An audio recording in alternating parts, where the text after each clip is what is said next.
Welcome back to another episode of the Tip for Tap Podcast. This is episode 23. Today we got a special guest, Mr. River Brown. Introduce yourself. Introduce yourself. I think everybody watching this part already know who he is, though. Rivio from Pick Aside Podcast. Happy to be here, man. And then we got, Jaden returning after a week absence. Happy to see you back, man. Thank you. Good to have him back. But hey, it's great to be back, man. Yeah, I can't wait to talk to Zion about you. And then we got Jordan back for another episode. And then we always got Max. Me and Max been holding it down for a week, man. So I need a pound of back. It's been like 2 weeks. We've been putting out great content. We are steadily oppose what people say on TikTok. We have been trying to put out. We're putting out great content last couple of weeks. For Riv though, obviously thank you for coming on. I wanted to ask you a couple questions before we get started. How did y'all start Pick a Side? I just wanted to always know that. I never asked you that. Damn, bro, asked me a question from like 3-4 years ago. I think it from my memory serves, it started off like it wasn't even supposed to be me originally. It was Joel, JC, supposed to be somebody else. They started about how they wanted to make a podcast and stuff like that. Because we always in high school, we used to argue in the locker rooms or argue in the lobby. And then that one person dropped out, so they ended up hitting me up like, "Yo, Riv, do you want to start a podcast?" And I was like, "Fuck it," I wasn't doing anything at the time. And that's how that shit started. We just ended up doing it. We was at a studio in New York. We was paying. Then we ended up just building one in Joel basement. So we had to take like a 3-4 month absence from doing it. And then we've been doing it ever since then, nonstop, consistent work. That's kind of how we was too. But we just we always wanted to do we started talking about that shit like sophomore year of high school. Keep in mind now, all of us is only like 19. Jaden's still 18, but he turned 19 soon. We all from Chicago, even Jordan from Y'all all went to the same high school? Yep. Yeah. Okay. Yeah, we all went to the same high school, and we was always talking about doing a podcast, and then it was like 2 years of us just talking about that shit. We just never did it, and then COVID came, so that kind of derailed it. And then one day, like when was that shit? We started in December. Was it winter break where you started filming? Yeah, we started filming winter break. I feel like we started talking about that shit in like November. Our first semester of college, we was like, damn, we might as well just do this podcast.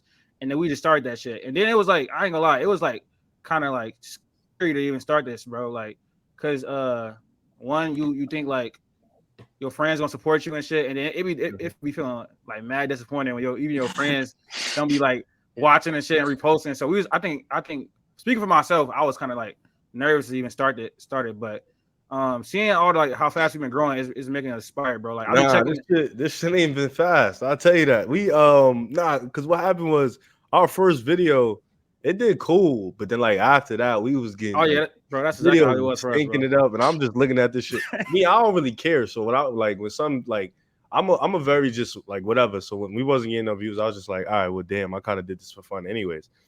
We really didn't pop off until like year like 2.5. We just had a great year. Like all you need is one great year to get you on top. Once you get that one great year, this shit just started coming rapidly. And that shit happened like it was like because COVID hit, that shit fucked us up.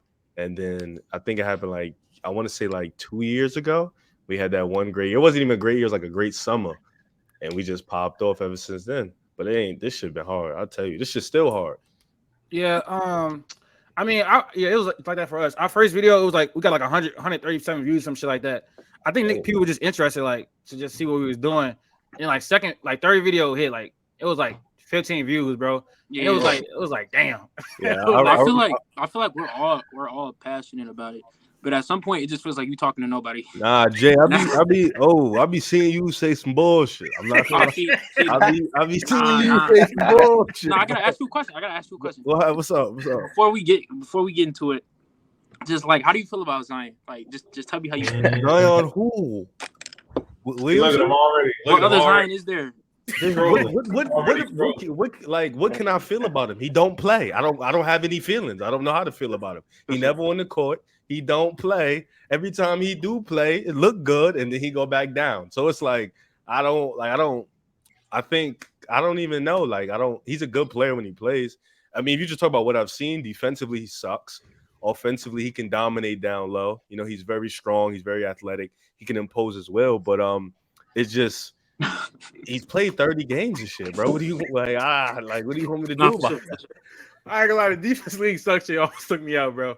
But yeah, no, he's horrible on defense. He's very bad. He is bad. He's bad. But he's definitely made strides. What? Has he not? Has he not made strides? All right. What strides? Let's get into it. I don't want to make this. How do you even see that? He don't play. When did you see the strides? When he was playing, dude. But I'm not trying to just start. Bro, we have a whole Zion, not Zion, but like a whole Pelican segment coming up. So, first you're gonna start off with the play-in losers. We're gonna start off with the Raptors. I think they was eliminated first. So, play-in losers. With the Raptors. We really don't have no Raptors fans on here, but I want to start with Jordan. How you feel about the Raptors loss, and what do you think their franchise should be? Where do I think their franchise should be headed? I mean, it sounds like the future of their franchise. With OG at the trade deadline, like basically begging for a trade, and Fred expecting a trade, and Gary Trent Jr. already saying like he finna test the market. Like, I think that they're headed for a rebuild. Obviously, they have a very solid GM in Masai Ujiri, but I just feel like there's nowhere up from here. Like every year that they've the past how many years or so, like they've been up. Like they went from having Kawhi, losing Kawhi, was in the finals. Next year went to the did they go to the no, they was in the semifinals. Second round. Then during a bubble, not during a bubble, during COVID, they were in Tampa Bay, so they ended up getting the Scotty Barnes pick. Okay, cool. Then they back in the playoffs, 5th seed last year.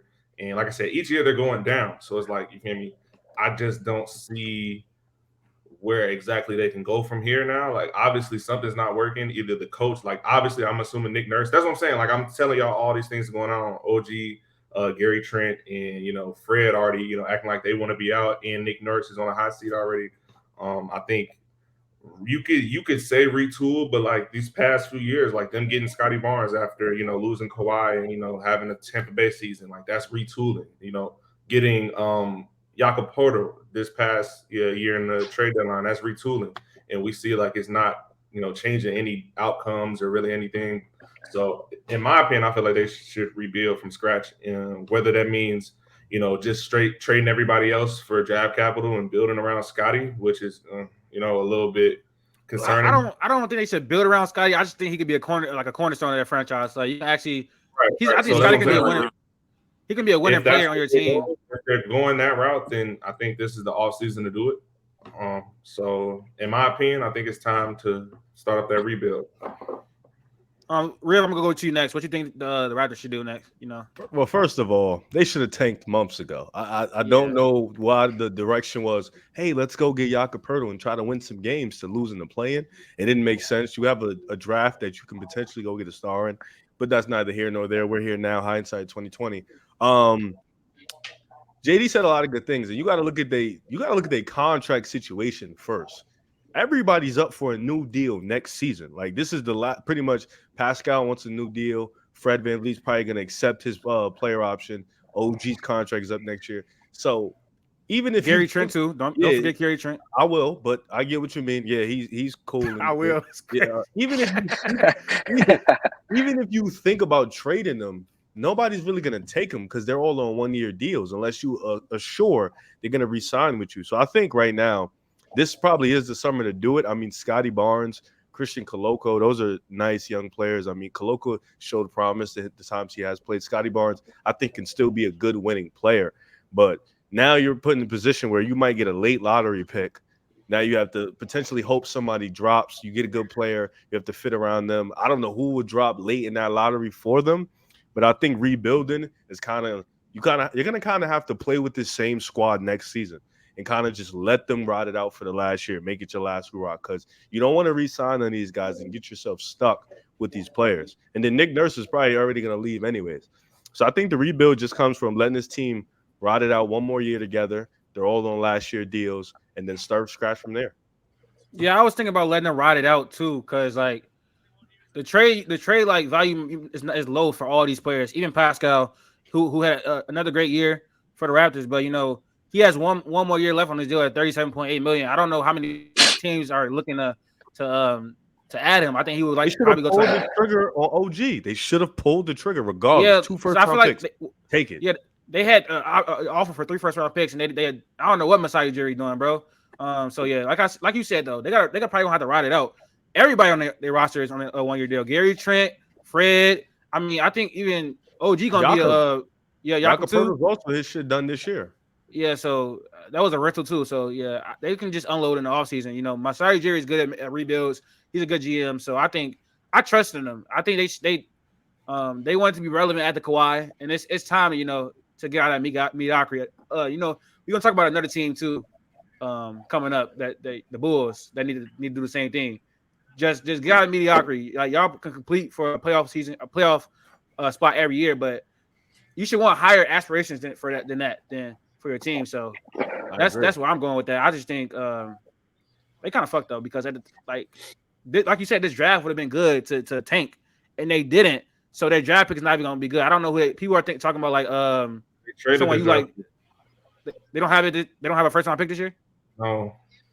Oh, I didn't even know that. I thought they don't tell me they traded that for Jakob Poeltl. We talking about the Bulls?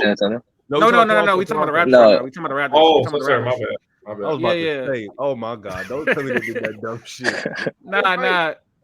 I think people have been talking about them getting like Jalen Hood though. I've been seeing that. He might fall. He could fall to Toronto. What about Nick Smith? Listen, he asked. So go ahead, throw him over there. Throw him over there to Toronto. Yeah, he could fall to Toronto too. Huh? Yeah. He might. Fall. Like they got options. They just got to because if you bringing in a rookie, where he gonna play at if you keep all these players? You know, so they got to figure out what they're gonna do. I don't know. I think maybe possibly they can move on Siakam. I saw something on Twitter today. Siakam to the Lakers. I don't know how you feel about that, Jordan. No, not fucking with it. For what though? Like what is LA gonna give them? What's LA gonna give them? This shit sad. But I'm saying, yeah, like for what? Like we only have one. We have 2 firsts we can trade now, but like who the contract? Like who gonna fit that? Yeah, exactly. Like is money not gonna work out? Give D'Lo shit. Yeah. D'Lo shit donezo after this shit. Yeah, I ain't gonna lie. We're gonna talk about D'Lo later too. What about Pascal to Sacramento? That would be nice. They don't solve. Well, it makes them better for sure, but does it make them contenders though? I don't know. Depends on how this run looks right now. Rim protection still gonna be shitty. Rim protection still gonna be ass. Perimeter defense is not gonna get that much better either. We're gonna talk about the Kings later too. The game after that game 1 because it was a lot of shit wrong last night. I want to go to you next, Max. What do you think the move should be for the Raptors?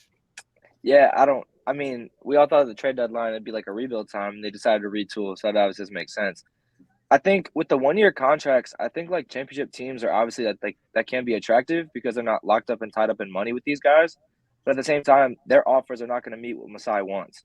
So it like puts them in a really tough position. But at the end of the day, Pascal Siakam was an all-star caliber player. Didn't make the team. I think he should have made over other people. But like he was a good player still. You're still going to build around Scotty Barnes. This draft is deep. You could try and find a guard later on the draft. But I think like you can't do it for pennies on the dollar. Like I don't know what you're going to get for those guys. I think why would you ride it out for the season just because you have no other option? Like would you not try and cut your losses now instead of trying to trade him at the trade? You know what I mean? Like why not let another team get a full year with OG or a full year with Gary Trent compared to just getting a half a year? Or like why would you, if you're trying to tank, why not tank right now? You know what I mean? Like I don't know. I think I'm not gonna lie. Just the idea of building around Scotty Barnes just sounds nice. I don't even think when they was playing that Bulls game, it didn't even look like they was tanking for it. They genuinely wanted to win. They were up 20. Yeah, they were up 20 at one time. Like I don't know how they lost that game. Like they're not good. Zach LaVine went off obviously, but they were up 20, so it doesn't make sense how they lost that game. But it just I don't know that the team kind of I feel like they were the biggest sellers at the trade deadline, and they just didn't move a single piece. Like why they didn't trade for 3 first-round picks, why they didn't deal whoever makes no sense. So how old's Pascal Siakam? I think Pascal Siakam is 30. I think 30. I think so. No, hell no. Didn't he get drafted in 2016? Yeah, but remember he was a 4-year. Yeah, he was older. He was from New Mexico. Let me look. I can look right now. It ain't no biggie. He'll be 30. No, he 29. He'll be 30 next year. He just turned 29. I think OG and Pascal obviously offer the most to a team. OG's got the offense and the defense. Pascal's obviously just all-star caliber player. But like, what are you gonna like? What's a team honestly gonna give up for a year of Pascal Siakam or OG Anunoby, or a year and a half? You know, like that's where it's like, I don't know if Masai will get better offers for these players than he did in the trade deadline of last year. So I think it's weird. I don't see any free agents wanting to go to Toronto. I don't see Toronto being they can't really retool to win a championship. So I think you got to rebuild, and I guess you start the rebuild now. Yeah, I think we all agree on that. They should rebuild. The Pelicans are next, but we're gonna move on to the Bulls first and go back to them. I think Jaden is not back yet. I think he went somewhere for a second, and I don't want to talk about the Pelicans without Jaden being here. So we're gonna move on to the Bulls. Riv and Jordan are both Bulls fans. So I want to hear from y'all first. Shit hilarious because y'all both from Chicago, but I ain't gonna say too much on that. No, everybody on here besides you is from Chicago. I'm gonna let that slide. I ain't gonna say too much on that because I'm not gonna say I'm from Chicago because people make fun of me. He's from Indiana. Well, I'm not from here. Oh, here we go. Now y'all not from Chicago. Oh my God, no, I'm not gonna lie. No, Jaden swear he's from New York, but he's not actually. No, you're not. Jane was born. That's it. Niggas be dicky. All right, cool. Let's continue. Nah, y'all crazy. I'm from Jersey. We don't have a team, so I get to be freelance. Y'all really from No. New Jersey Nets. The New Jersey Nets. No. You grew up with the New Jersey Nets. No. So I don't know if Jaden and Max knows, but Riv is literally root for 15 teams. Yeah, that's what I'm about to say. Riv has. I see you munching on Twitter. Bro, listen. The Nets won 12 games. I can't root for shit like that, bro. They went to a season and won 12 games, bro. I gotta go. Like that shit. And then they left. It was perfect. Yeah, bye. They went to Brooklyn. No longer New Jersey. I have no team right now. I'm a front runner. So if I'm not mistaken, Riv became a Bulls fan because of Derrick Rose. And this is the biggest Derrick Rose fan in the world right here, Jaden. Really? But yeah, he loves Derrick Rose blindly though. That's my dog for sure. D Rose, he one of the realest I know personally. Let's talk about the Bulls' future. Lost in the play-in against the Miami Heat, I think, right? Yeah, we lost some bullshit too. What's the future like for the Bulls? Are they in the same position as the Raptors? Let me ask a more specific question. Who do they need to move and who do they need to keep? I think we worse than Toronto. What you think, JD? I think we much worse. Yeah, because they can get off their contracts. Yeah, it's a lot of 1 year. But what you mean? What's it called? Vucevic his contract is up. They talk about they about to re-sign him, bro. Yeah, no. If they re-sign, I ain't gonna lie, I can't. I already put it towards the end of the season. I can't. And we just re-signed Zach to a $40 million deal. I'm a part of the. Let me not get into that. But I'm not gonna say trade Zach. But listen. I get it. You got to. They definitely need to trade Zach. He got the highest value on the team. But that's what I'm saying. Like, yeah, he has all the value. You got to recoup some of your assets that you lost, in trading Vooch and losing the picks.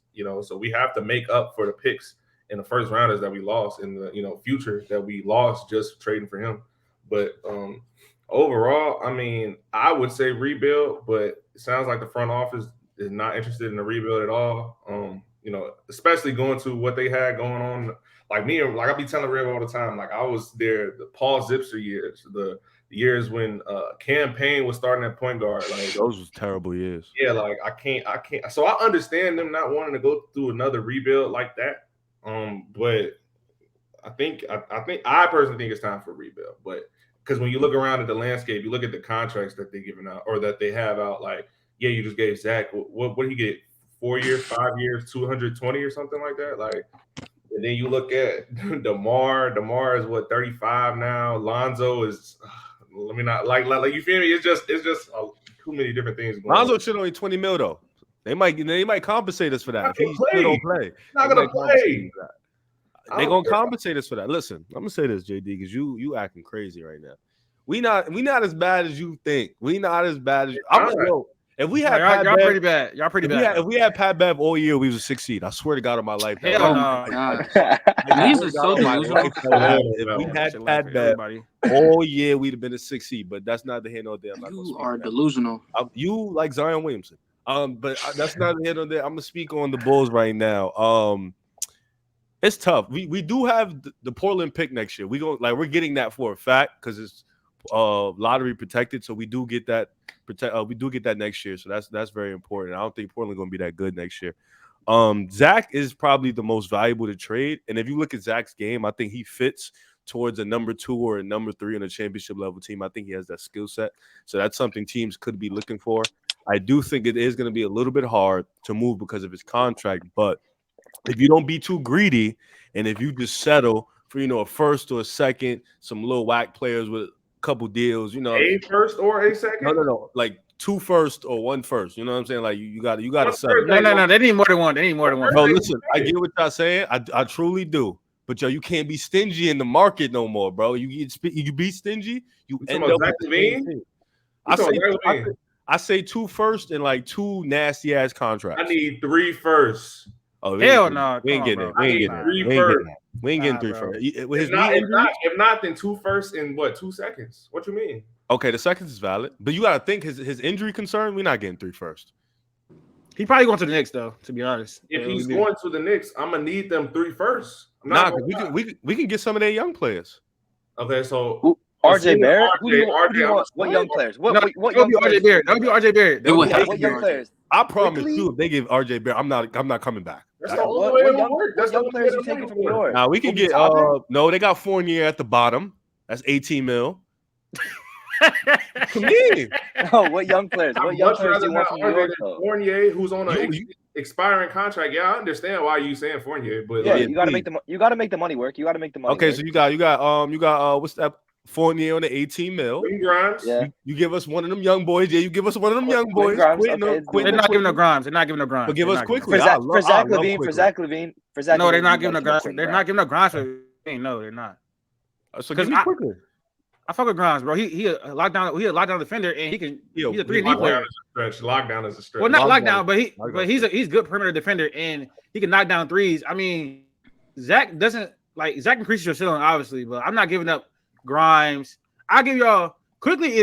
I wouldn't even want to give up quickly. I don't want to give up nobody. I just throw them RJ. That's the point, though. You have to choose one or the other. If you're not giving up Grimes, you're gonna have to give up quickly. Yeah, you ain't keeping both. What about RJ and 3 first-round picks? Y'all not taking that? If you get RJ is basically 0, so you just giving me 3 first-round picks. I need 4. If you giving me just RJ Barrett, I need 4 first-round picks. No, he's bad, but he's not that bad. No, RJ's shit.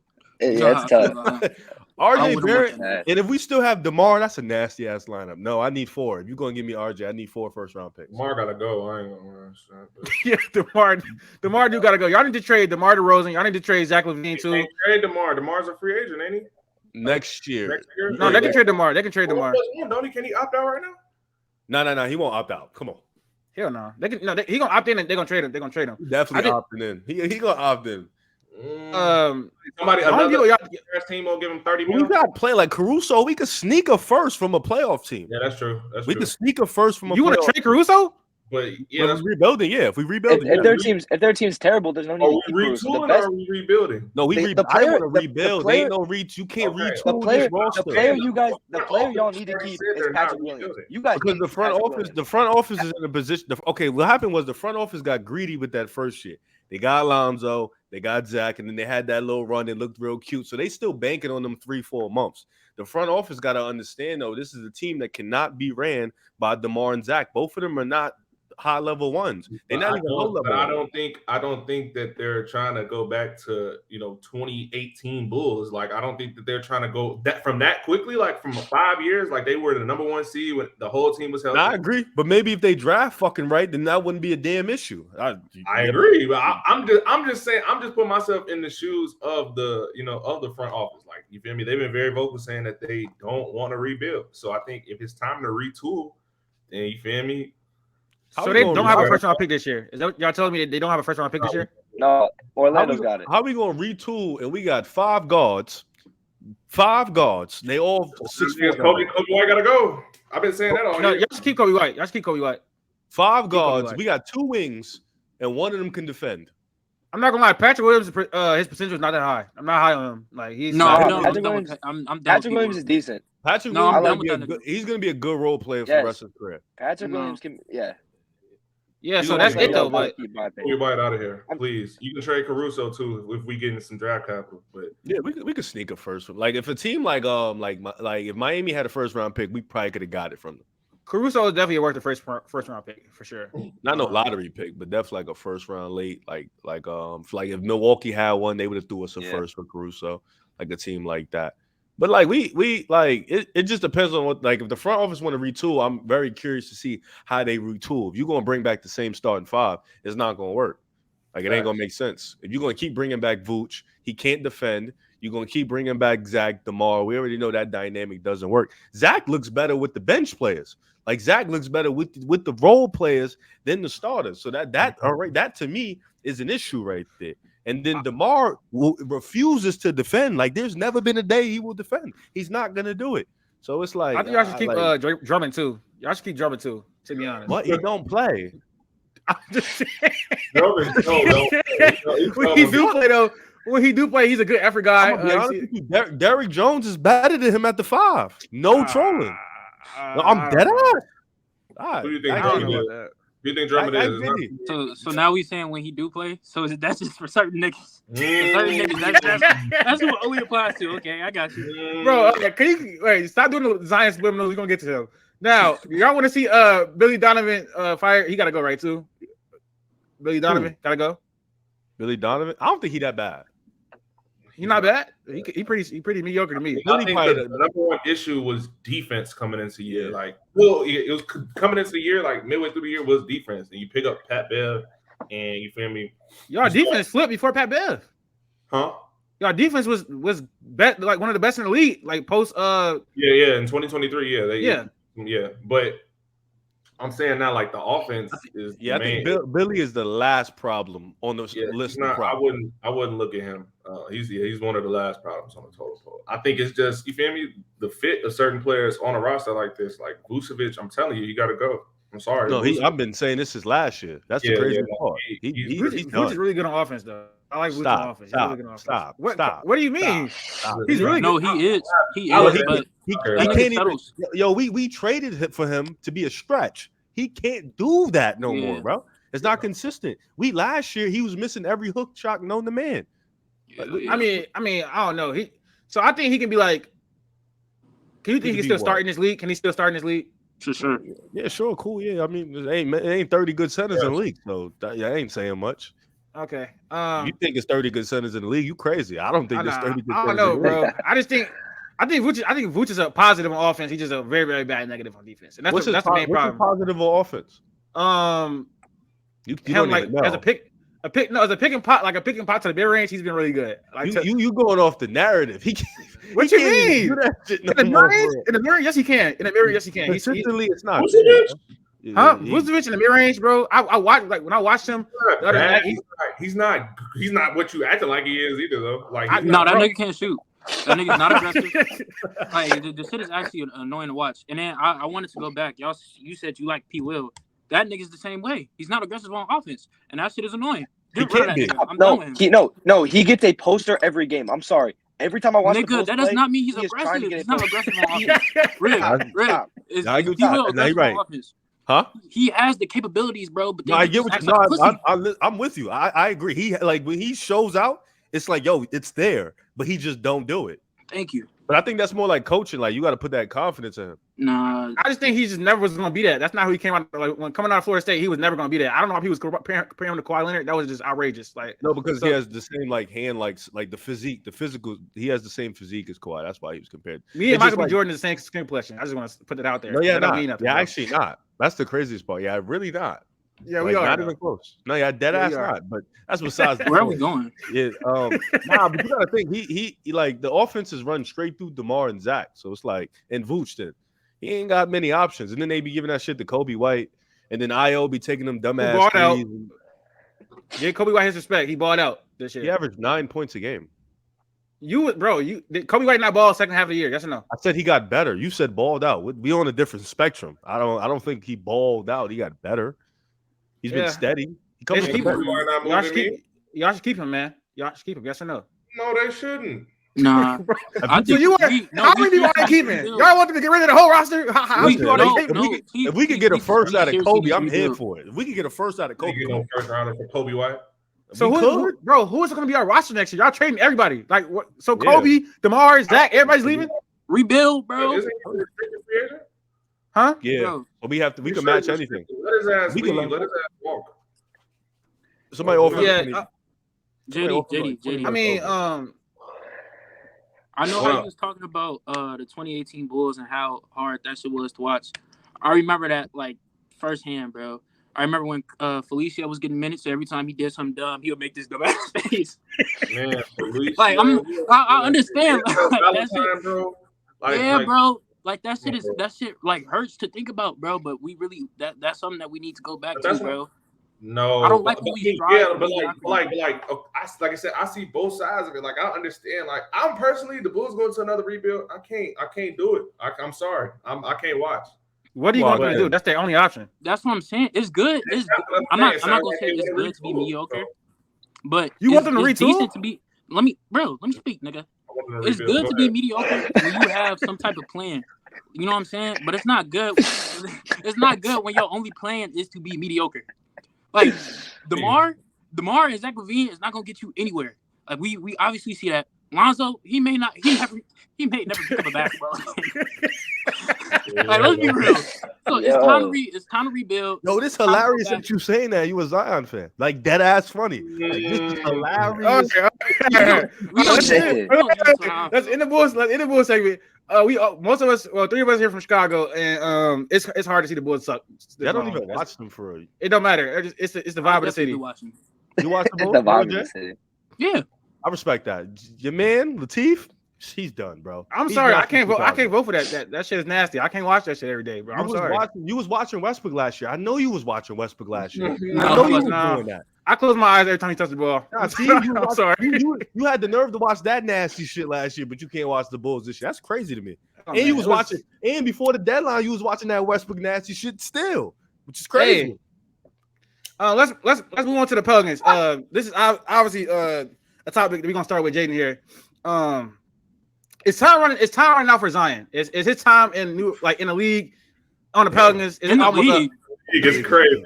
In the league is crazy. All right. So what I want to say is, everybody knows, everybody who watches this podcast, everybody who tunes into our TikToks, and just watches the full episodes. I know it may be a little few of you guys doing that right now, but everybody knows that I am a big Zion Williamson fan. Ever since he got hurt, the Pelicans season has gone down the drain. It looked like BI was going to save us and then get us into the playoffs, and that didn't happen. So reports were that Zion was cleared, but for some reason, this nigga just didn't feel like Zion, so he didn't show up to work. In everyday life, I'm talking to Zion right now. In everyday life, regular people, they can't just say, I don't feel like going to work, so they just don't go to work because they get fired. They don't get paid. You know what I'm saying? So for Zion to say that dumb shit just really showed me, like your mind isn't in it. Your mind isn't in it, and then you go in front of cameras and you look fat as fuck. You look like you gained 30 pounds. Like, what are you doing? So I know this may be a little bit outlandish, but I was really thinking about it. You know how I wouldn't say earlier in the season, but maybe a few weeks ago we were getting on job about bro, you're on this straight and narrow path, but you choose to do this dumb shit with the whole gang and all that, whatever he was doing. In a way, it's kind of comparable with Zion. In a way, if you look at it in a different type of scope, a different lens, bro, all you had to do is eat right. All you had to do is fucking, I don't know. But you choose not to. You choose to gain weight. You choose to fuck around. And that's fucking up the Pelicans. So now, I love you, Zion, bro, but you got one more year, man. You got one more year. I think the most games he played was 61 games. And I think that season only had 72 games. Did he ever play 61 games? Yeah, it was year 2. I think he played 60 games. He was an all-star. He played 60? Yeah, he played 61. So that was the never touched that number ever again. All right, you dick sucking. But that's the only time that he showed us a level of healthiness. So now I'm starting to give up on him, man. It just looks like his head isn't in it. So I'm gonna give him one more year, man. If he doesn't come back slimmer, if he doesn't show me that he's back slim this year. No, bro. He looked better than what he was, but he was still bottom heavy. His shit was. What you? I don't know. Anyways, man, it's looking bad. We're seeing the emergence of Trey Murphy. Brandon Ingram is doing his thing. So Zion, if you don't get things sorted out, if you don't get your weight sorted out, what you gonna run the offense through Trey Murphy and Brandon Ingram? That's what you saying? I'm not saying that. I'm just saying we're seeing things fall in place with other players. So Zion, if you don't get shit together, it's looking like you might get traded. And I hate that for you, but it's just looking like that's what it is. Yeah, I want to go next. Now hold on, Latif. Hold on. Go ahead. Jay, let me get this straight. I want to make sure I heard you correctly. I don't want to feel me misinterpret what you're saying. Yep. So you saying Trey Murphy emerging, Brandon Ingram is here, things are falling in place, so Zion lock in. So what you're saying is if Zion isn't healthy for next year, you're shipping him out. No, I'm just saying like time is. I'm not. See, I feel like you're trying to like put words into my mouth. No, I'm actually like I'm saying. Like, I feel like you're trying to make it seem like I'm saying Trey Murphy is just the next coming. No. I'm saying if he don't play next year, you shipping him out. That's what I'm asking. It's looking like you have to. He's not showing us a level of consistency when it comes to health. Okay. You can't just bank on him playing 30 games. What the fuck is that gonna do? No, I agree. I agree with you. You don't think the roster construction is also not that good at the moment, though? No, it's perfect around him. No, Jonas Valanciunas is perfect. CJ McCollum is perfect. First, no, CJ is looking a little bit shaky, but first off, you have a bro. Chill. You have Zion. And Bi. That's where you don't get most of your points from. And then you have a third. You have somebody contributing as your third scorer in CJ. That's decent. And then you got Herb Jones. Trey Murphy can show that he can score just beyond the three. So I feel like this is a good ass roster, man. Especially when you have Zion at the helm, bro. This is a good roster. But he talking himself. We got defense. We got everything, bro. He talking himself into it. I get it. This roster. I'm not gonna lie though. It's a solid roster though, but I don't think that they have the guard. I mean, consistently. Like I don't think CJ, especially come postseason time, I don't think CJ. Even I just want you to know, Jaden said with Zion this year, that the Pelicans can beat for a championship. Is what he said. First off, this is before the whole Suns thing happened. This is when fucking AD was hurt.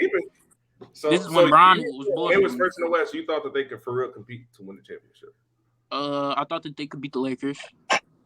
I thought that they could.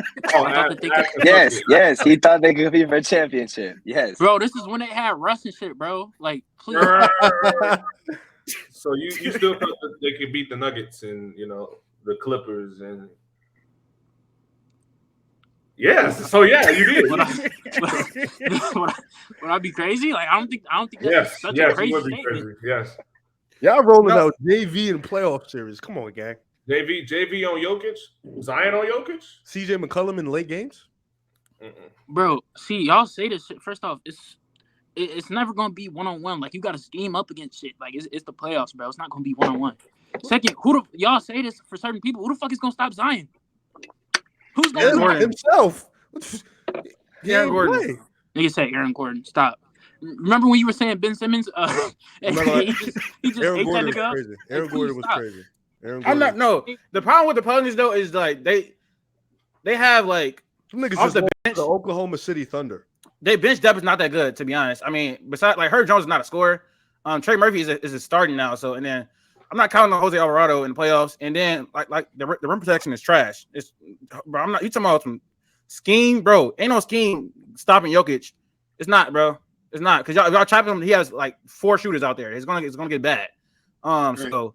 Y'all was not competing for a championship. Y'all probably would have went to the second round and lost if Zion even played.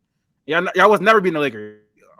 Well, Russ was on the team, yes, but after that, no. So Zion has only played 34 of his career. That man is, if he makes All NBA one year, he's gonna get $230 million, and that's probably not gonna happen though because he's getting minimum. So, see, bro, like I understand, like if you like talk about him now, like talk about what he's doing now, but don't like dick suck and say he'll never do this. Like, bro, that's weird. Bro, 65 games. When is he doing that? Let's be realistic. Now, I think this has been to compare a lot to like Joel Embiid in his first couple years, but the difference between Zion is Joel Embiid does not rely on his athleticism as much as Zion does, and he's also not massively overweight. So like, it's like I can't even talk about him seriously. Embiid is huge, first off. Yes, but he is 7 feet, bro. And Zion is the same size as him at 6'6", bro. And I don't know why that's a problem, bro. He's 300 pounds at 6'6". So I don't like he needs to cut that down, or his career is gonna be over in the next like 3 years. He's like, what? I think the Pels good though. I think they're fine. It's just Zion's health. It really is just Zion's health. Bro, what do you mean? What? Like Grant Hill? Grant Hill?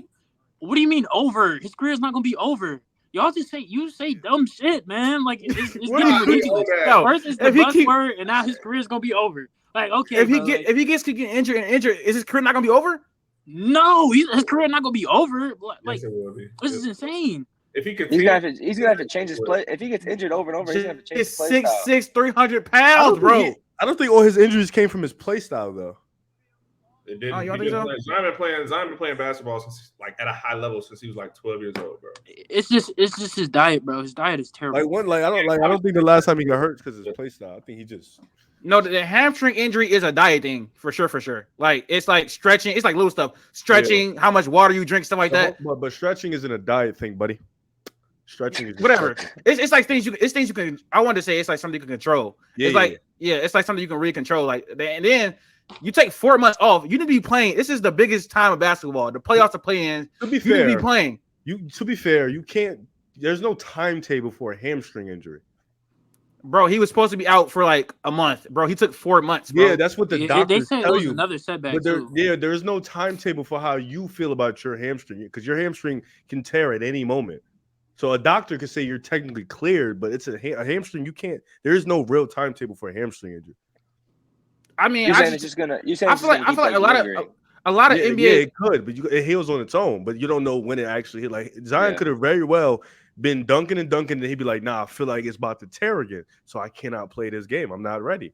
Could know some shit like that. Hamstring injuries are really hard to diagnose. You know what I'm saying? All right, cool.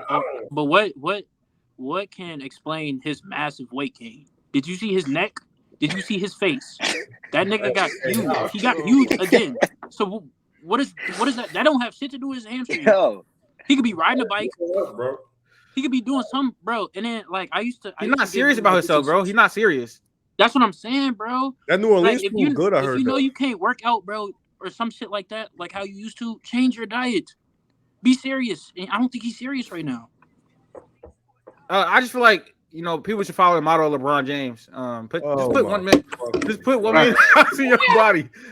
$1 million in your body, you will be all right. I'm trying to tell you, man. You put that money in your body, you actually work every day, bro. Look like, come on, man. Like Bron is in better shape than Zion in year 20. And now I just want to say this, bro. It's like I feel like other NBA superstars would have played. You can't convince me. Like other superstars would have came back and try to gut it out for their team. Him being out there would even helped. Him being a decoy out there would even helped. Are we not gonna act like OKC's paint defense is not dog shit? Like they need Zion to beat OKC. That's the problem. I think that's the problem there. That is true. That y'all definitely shouldn't have lost that game. You need Zion to beat Oklahoma City. It's bad. Y'all lost to teenagers. I just want you to know that. People are still 19. Mind you, they don't got no big man. OKC don't got no real big man. That's what I'm saying. If Zion was out there, he could have even him on a bad hamstring could have dominated Jalen Williams. He could at least like pulled it again. But I'm not. You don't know that. You don't know that. You don't know he could have pulled it again. You don't know that. You don't know he wouldn't have. Yeah, I'm just saying though. 4 months off is a lot of time. Look, I'm not a fan of people like saying he should have went out there because we've seen people try to play through injury and they've either made the injury worse or they don't play well and then try to use the injury as an excuse for how they played. But if you out there, you feel me? You should be going out there knowing that you're 100%. Are you ready to give it, your all? So you saying Zion go out there and be half of what he really can be? What's the point of him even being out there if he's not going to be as explosive as he usually is? That's his whole game in the first place.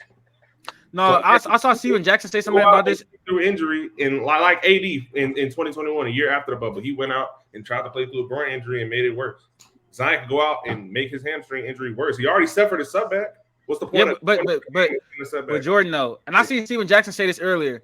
If he would have went out there and retweaked it, it's like you have a whole offseason. I'm not saying I agree with, but I'm just saying what somebody else in the NBA said. I don't even want to. This is crazy, but it's like you have a whole offseason to rehab it if you retweak it.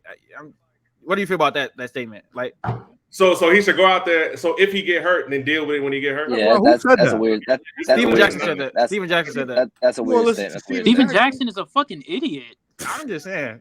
Steven Jackson literally talks out his ass, bro. Like, no. Yeah, I'm not gonna lie. That was a terrible vouch. Terrible vouch. That's a weird statement. That's a weird statement. Why are you getting injured just to rehab in the summertime? I don't know. Because you gotta give your team a chance, bro. They could have made the playoffs. Niggas should not need Zion to beat Oklahoma City Thunder. Yeah, would have went out there and they would have lost. Then what? Still, they then he gave it a chance. He gave it a chance. He was injured. The fact So, that you we giving brownie points for trying. Bro. Hell yeah. Brandon Ingram was playing like a top 10 player for the last 2 weeks. Trey Murphy was killing. You had home court advantage. Why the fuck does Zion need to come out there for you to beat the Oklahoma City Thunder? You should have won that game. Don't blame Zion because you bum ass niggas cannot beat the Thunder. That is your fault. As crazy as we talking about the roster was too, how Jaden was just talking, it's a really good roster. You know, Zion, around him, it's pretty shit when he's not there. But like around him, it's perfect. I don't think the roster is that bad, but it ain't what you. No, the roster definitely, if it's terrible, it's definitely salvageable. Like you can definitely work with that roster. Like put a good player around that roster. Like put a star player around that roster who's healthy. Like I think they can actually do something. Is Zion not a star, bro? He's not healthy. I said healthy. I said healthy. I said star healthy. Okay. They need to get a rim protector. They need to stretch 5. You can get Jacopo. They need a Brook Lopez. They need like a Brook Lopez type. No, Miles Turner. I'm sorry. Brooks cool. You got that. Well, Brook just low key got played off the floor against my. You know what? Never mind. We ain't gonna talk about that. Is Brook Lopez gonna leave Milwaukee after all this? We're not gonna. No, he definitely not. But I'm just saying, you need a Brook Lopez type player. Right now. Huh? Russ is shooting 2 for 14 right now. He's shooting Valentine's Day. What's going on? What's going on? Russ just took the lead. They're up 6. The Suns took the lead. Ooh, yeah, up 6. Oh yeah, the Clippers getting swept. So next team we got these last two gonna be pretty quick. It's OKC. I'm gonna let Max go first on this. This is his favorite team. What is the future of not even out there? We know what the future of OKC is like. They have the brightest future in the league. We're cool. I want to ask you this though. Like, what do you think is next for them? What direction you want them to go to in the draft and stuff like that? What are y'all missing on this team? I'm talking to you about this for a while, Latif. We obviously got to wait till Chet gets back. We need a big. Jalen Williams playing in playoff minutes is not good. We need a big, so we need Chet to come back healthy. Besides Wemby, I don't know what big you're taking in the draft. Maybe Jarris Walker if we can get up in the lottery. But I want a wing. I want another wing. I don't know if I love having Jalen Williams always playing at the power forward position. I think we play a little small, even though we have big guards. I don't like having a 6'8" guy as my power forward. But I do want a wing. And we talked about it. Jaylen Brown potentially, if we could mess around with Boston and trade a first-round pick or something. I know they want to win now. But if Jaylen Brown gets mad, we can try and get him. If we're looking in the draft, we somehow luck and get into the top 5, top 3. Look at Brandon Miller. Look at is it Men Thompson or Asar Thompson? Who's the small forward? I get confused. Asar. No, Amen is the point guard. Yeah. Asar is a wing. Yeah, I think we're fine where we are. I don't want to spend crazy money on some whatever if it's not a proven star. I want to build with. I need vets. I need some good vets. I think veteran minimums. I want a veteran big. I want a veteran defensive big, so Chet can learn some stuff from him. I think Chet. Hopefully, he's got the offensive game. I'm worried more about him defensively. I get all these pictures come out about Chet's looking big and stuff. I don't care because the season is still months away. So I need a big that's going to help him actually develop defensively better in the league. Our front court, our back court's cool. Shea, Giddey, Lou Dort, isn't it? I think Lou Dort's a free agent. Oh, he was a free agent last year. We paid him a lot of money. He's a little undersized, but he played good, obviously, in that Pels game. Scored 20 in the first half. So there's pieces to build around. I think we got a good core right now. We have stuff to move up with. I think that if we want to draft a couple more times, cool. We got to start using those picks and turning it into role players. This is where we trade for a Caruso from Chicago. This is where we trade for these role players who are going to actually make our team poised for a championship run. So I'm happy for the future. It's been a long couple of years, but we finally got something to look forward to. And I agree with that last part you said that y'all got to start trading these picks because I looked today. Y'all have 16 first-round picks until 2029. Yeah. So I don't know. Y'all that cannot be all draft picks. Y'all have to move somebody. I think y'all need to get a rim protector in the draft or someone like Jarris Walker would be lovely. I feel like you can get a rim protector in free agency. Like I think a dream for cheaper is Mike Conley, Jakob Poeltl. You bring those in as vets, bring them in to kind of instill that winning culture onto the team. You have the young guys. You have Chet. Now you have Poeltl, who was a great rim protector off the bench, and then you rock out with the team. I don't think you need to bring in more draft picks. I think good quality role players to build around your star players is probably the way to go. So what about the rim protector in the starting lineup? I mean, check, but I want him at the 4. I want a 5. Like, who do you think their 5 should be? I don't think Jalen Williams should be their 4. I don't think Chet should be their 5. But Chet's a rim protector. Yeah, he is a rim protector, but who do you? So if I'm like building the team, I want to put Chet at the 4. So who do you want to put at the 5? Like, who do they need the 5? Well, I don't want Chet at the 4. So why would I answer that question? You don't want. So you want Chet at the 5? He's a rim protector. I want my rim protector at the 5. Am I alone on this? Jordan, or Jordan and Jaden, y'all think Chet should be the 5 or? I think you're saying that because of like his frame and shit. That's exactly what I'm saying. It. You're losing me. I don't know if Chet's playing the 5. I don't know if I want I don't want J-Dub at the 4. I like Lou Dort coming off the bench. I don't know if I want Lou Dort starting. I'm fine with Shea. What's up? Just because you 7-1 don't mean you got to play 5 though. I'm fine with Shea. I'm fine with Giddey. I'm fine with J-Dub in my top 3. Latif, how is a rim protector supposed to protect the rim at the 4? No, I understand that, but I mean, obviously you can roam. I mean, come on, let's not like he can't roam. He can definitely roam. I just don't know, like, so when people was like assessing Chet, it's like they were over exaggerating, like, oh, he's gonna have to get bitched by Embiid and bitched by Jokic. Be guarding a top level big man every game. That's what bothers you because Brook Lopez gets bitched by Embiid. I'm just saying. No, I'm literally saying that's why when people were saying like, oh, Chet is too small. Like he's gonna be getting bit centers. He's not gonna be facing them every night. But I would just like to have another like someone that I think Chet can like roam and help on defense. But I still want somebody that can guard, that can try to guard those high level centers. But the problem with that though is like putting a big like that, you kind of need a versatile 4 that can switch. Like the reason why Brook Lopez is able to succeed the way he can succeed is because Giannis can switch. The reason why Jared Allen is able to succeed the way he can, because Evan Mobley can switch. Your 4 has to be able to switch out onto the perimeter and protect the rim. Chet, we have not seen him be able to protect switch out onto the perimeter, but what we've seen him do is protect the rim. So to be able to put a 5 out there, you have to be comfortable with the fact that Chet can go out there and guard the perimeter. I don't know if they're all the way comfortable with him doing that. So I think to wait and see. I think I think him guarding the perimeter is a possibility though. I think like not for like the entire game, but I think if he needs to switch, he can obviously. I think Chet can do that. So Latif, who do you want to throw in at the 5? Who would you want to throw in at the 5? And we playing. I don't know who they can get. What do you mean we? Don't say we. But, okay. You do. Okay. Anyways, that was weird. Yeah, this ain't a we thing for you, buddy. I was gonna say. Right. Anyways, Riv didn't hear about the whole SGA conversation about how Latif's an SGA guy now. No, he's not. No, he's not. Anyways, he didn't even hear about that conversation. Anyways, when when I'm assessing these teams, I like to play the mind of the GM, so that's why I get to say we. But moving on though. If Chet is going to play the 5, so you got me there. I'll admit that. Maybe Chet should play the 5. I think someone like Jarius Walker, someone like Taylor Hendricks should come in and play the 4. Someone that's very long and very athletic and I think Jarius Walker is one of the most like versatile defenders in the draft class. He can guard the 3 and 4, and for stretches maybe guard a 5. So I just feel like they got to go there somewhere in the draft. Like I don't think they should get someone in the free agency. I think they should go in the draft to get maybe pull it off the bench. But I think like Taylor Hendricks or Jarius Walker would be good pick.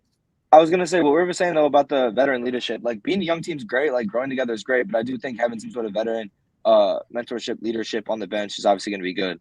I don't know how much you're gonna pay Mike Conley. How much Mike Conley's gonna want this year? So I get like 2 years, $20 million. Valid. A little like that's not. Yeah, it's not bad. But I like Aaron Wiggins. Like 1 year, $15 million. I take it whatever. Like 1 year. I like Aaron Wiggins though, and I like Isaiah Joe for y'all. I think y'all should keep players like that. Trey Man played good last year. He kind of whatever he was ever this year, but Trey Man could play good last year. We have depth. It's just like in lack of people getting injured or whatever. Like we have people who come up and shine. Isaiah Joe shot the ball very well this year. Like we have pieces like off the bench who can come and play, but. Like I think just having people who've done it before, like making it to the playoffs, making deep runs. Obviously, Mike Conley with Memphis and stuff. I think having those kind of players would be like really helpful to push that experience off the young guys. Also, I think y'all just need to continue to let people like Giddey and Jalen Williams rebuild, because what I saw in the that last playing game is that I don't know if Giddey and Jalen Williams and people like that are going to give you that. Well, obviously Jalen Williams will, but like Giddey. I don't know if he's gonna give you that consistent offensive production that he did against the Pelicans. He had 30 fucking points, and that's not gonna be a night in, night out thing. But y'all need to have like an accumulation of people. Like even when Jalen didn't even go that crazy. Shea went off. Lou Dort had like 20. and then Giddey at 30. I don't even think I'm saying y'all can't count on that. Y'all can't count on that from Giddey though. Consistently, I don't feel like. I think he'll probably be like 14, like 7 and like 8. I don't know. I think like I'm not gonna say he'll put up Westbrook numbers as far as points, but I think the majority of what he'll be doing is like obviously passing and rebounding. And same thing with Jalen Williams, you got that, but Jalen Williams can't score the basketball. So I think if we have 5 players who can all shoot, pass, and rebound, like that could be very effective, obviously going into the playoffs. So if we just like got a team who's gonna buy into a culture of just hustling the fuck out of every single game, right, grabbing every rebound, like that's obviously gonna be I don't know if it'd be attractive free agents, but like that culture will like y'all are never getting free agents. I don't think so. Not OKC. If we win a championship, in years, stop. I get fuck you just jumping the gun. What the fuck you mean? We had this conversation. Oh, he said, I think Jordan was here. Jordan was here when Max said if the Thunder get Jordan agreed with me. We had the TikTok up on the account. Jordan said if the Thunder get a couple picks right, they're gonna be a dynasty. That's what he said. That's what he said. It's not wrong. I don't think that's crazy to say. If they get a what? Wait, if they get a what? If they get a couple picks right the next 2, 3, 4 years, they could be a dynasty. That's not a crazy idea. To even start the dynasty conversation, you got to win. But that's not a crazy conversation. You ain't even get the playoffs yet. It's a conversation you can have. How many games do you think we're going to win this year? You didn't get in the playoffs. I don't know. How many games? You guys didn't either. How many games we win this year? Like if next year? No. We were projected to win like 6 games this year. Oh, you talking about this year? No, it was like 15. Like playing. So congrats. You won more than 15 games. Shay's most improved. Like we're going. No, he's forward. not. You got Shay. What? Laurie's most improved. I think.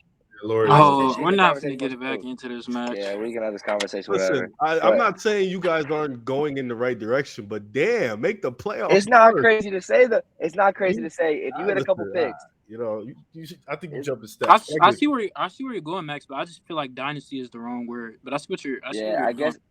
I just feel like I like the pieces we got going, and I'm not even really valuing Chet that high. I'm still scared of Chet a lot, but if Chet pans out, that's just even better. I'm not scared of Chet. I think he doesn't. He's gonna have to like. He's gonna have one of like the lowest like lows of any rookie. That's the pick second overall. Like many rookies like come into their like rookie year and they have to like post a guys. They already got Shea. They already got Jalen Williams. They already got Giddey. He already got people that can create offense for him and create open looks for him. So I think Chet is gonna be a dog, bro. I'm really convinced of it already. He don't gotta do much, bro. All you gotta do is hit 3, protect the rim. Protecting the rim is a lot. Yeah, it is, but it's like, bro, I feel like he's gonna have a role. Yeah, sell in that role. He's gonna be really good in that role. Like, I just feel like Chet he ain't gonna have that much pressure next year. Like, I don't know, man. I'm way higher on him than Max. Latif, you're scaring me. I feel like you're gonna become an Oklahoma City Thunder fan in the next couple of years, man.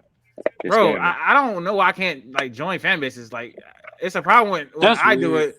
That's weird. Joining. Just the idea, you think it's okay just to jump fan base to fan base? I don't jump fan base. I don't have a fan base. I don't have a fan base currently, so I don't know how I'm jumping fan bases beside the Cavs. You say we to the Lakers, like that's weird. What you mean? That's not weird. Weird. That's very weird. Every time I say we, how we assume that I'm talking about the Lakers when I say we. I'm talking about me and LeBron. So I don't know why I always do that, bro. Like I'm talking about me and LeBron James. See, I feel like I've grown like a certain type of love for the Pelicans. You know what I'm saying? Like even if you've been creating Pelicans, bro. You've been creating Pelicans. When Zion doesn't get his shit together, I'm still rock with the Pelicans. If LeBron don't play, like you're not watching that game. And you stated that, and we know that. I did say that. That's crazy. Hey. I'm sorry. Why are we watching it without LeBron James? No, hold on. That's a lie because I literally watched him when LeBron James was injured this entire year. So when LeBron went down with that foot injury, I watched him with AD. And also, I love AD from Chicago native, man. Let's go. I love AD. Let's not do that. Chicago, bro. Stop saying shit like that. I'm just saying, man. I love Chicago. AD's one of my favorite players in the league. And also, like I said, we're gonna talk about this team later, but I'm loving the Cavs. And LeBron played there. So okay. Yeah. Again, we can't keep talking about just because you liked a team a while ago or you liked a player a while ago doesn't mean you can go back. I've had 2 stints in Cleveland. You cannot be a Jalen Green fan when he turns back out. I had 2 stints in Cleveland, so I can like the Cavs. I don't know what's the problem about that. I had 2 stints. Disgusting. See, I'm a LeBron fan. I love LeBron, but I don't team hop him. I just follow LeBron. That's it. I don't say we. I don't use the pronouns we. He said, I don't. Hey, did you hear what he just said? I don't use the pronouns we. He said, bro, you literally just said, I love LeBron. I don't team hop him. I follow LeBron's a player. I would go for LeBron's. That's literally what you just said, bro. But it's a whole bunch of hypocrisy, bro. We talk about me. It's like, not even yo. You know what's crazy? Like y'all trying to front running. Y'all not even front running right. Like y'all picking bad teams. No. There's a lot of hypocrisy when Rev is a slut for in the NBA. He has 32 teams, like literally. So I don't want to hear how I'm front runner, how I'm nasty. You know what's crazy though about that other team? I watch more games with the other teams than you watch Lakers games. That's the sad reality. Like I'll sit there, you'll sit there, and LeBron get hurt. You not watching the Lakers. I watched the Cade get hurt, and I'm still turning on Detroit games. It's really hard. You're just nasty. But you feel me? You're miserable. You're miserable for that. It's like I'm a real true I'm a fan. You know what I'm saying? Fan of the NBA. You're a LeBron fan. You have 9 teams in the playoffs right now. I don't have 9 teams in the playoffs. I have 4 teams in the playoffs. Speaking of the playoffs, we got some playoff questions. The first question is which teams? It's been only a couple games, game ones. So which teams will underperform / overperform in this playoffs? We're gonna start with Jaden because we ain't heard from you. Well, we have, but we're gonna start with you. Well, I don't really know a team that's gonna underperform. What I do want to say is I want to say sorry to the Sacramento Kings. I feel like when we had Rudy on from the Dive In Deep podcast, I believe that's what it's called. I just shitted on the Kings. I shitted on De'Aaron. Well, I didn't really shit on De'Aaron Fox, but I just shitted on the Kings and what they stood for. I didn't think that their season was fluky, but I just seeing them go against the Dubs, seeing them go against Stephen Curry, Draymond, and Clay. I didn't think that they would play the way that they played last night. So, was it last night? Yeah. Anyways, so I just want to apologize to them, and I think that this series can go 6. I got the Warriors in 6, but I got them winning like 2 games. So you know what I'm saying? Bro, you just said last night they can go this game. You literally said last night this series can go 7. Why are you lying? Nah, it can't. It can go 7, but I don't think it will. This shit ain't going 7, man. This shit is not going 7. It's a slight possibility. So I just want to say sorry to the Kings. All right, what about you, Max? What teams you think can underperform or overperform?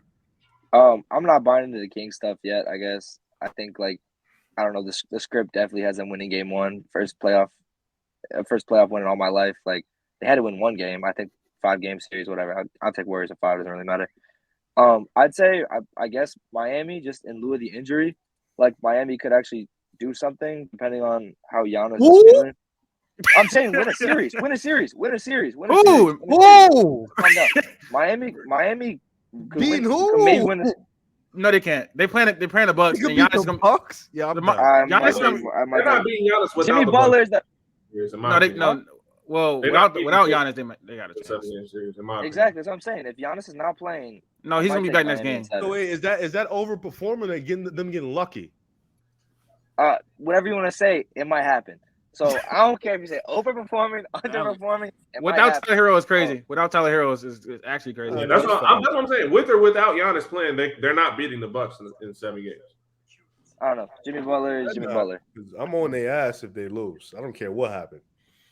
Yeah, I don't think anyone else really did anything shocking. That's about it. I think Miami winning was surprising, and Sacramento winning, whatever. Jordan, what team you think will underperform or overperform in this playoffs? This man just froze. He froze yawning. Y'all hear me? Froze yawning is we can hear you. We can hear you. Your screen ain't come back yet. Y'all see me? Yeah. Exactly. Oh, all right. I would say team I got underperforming.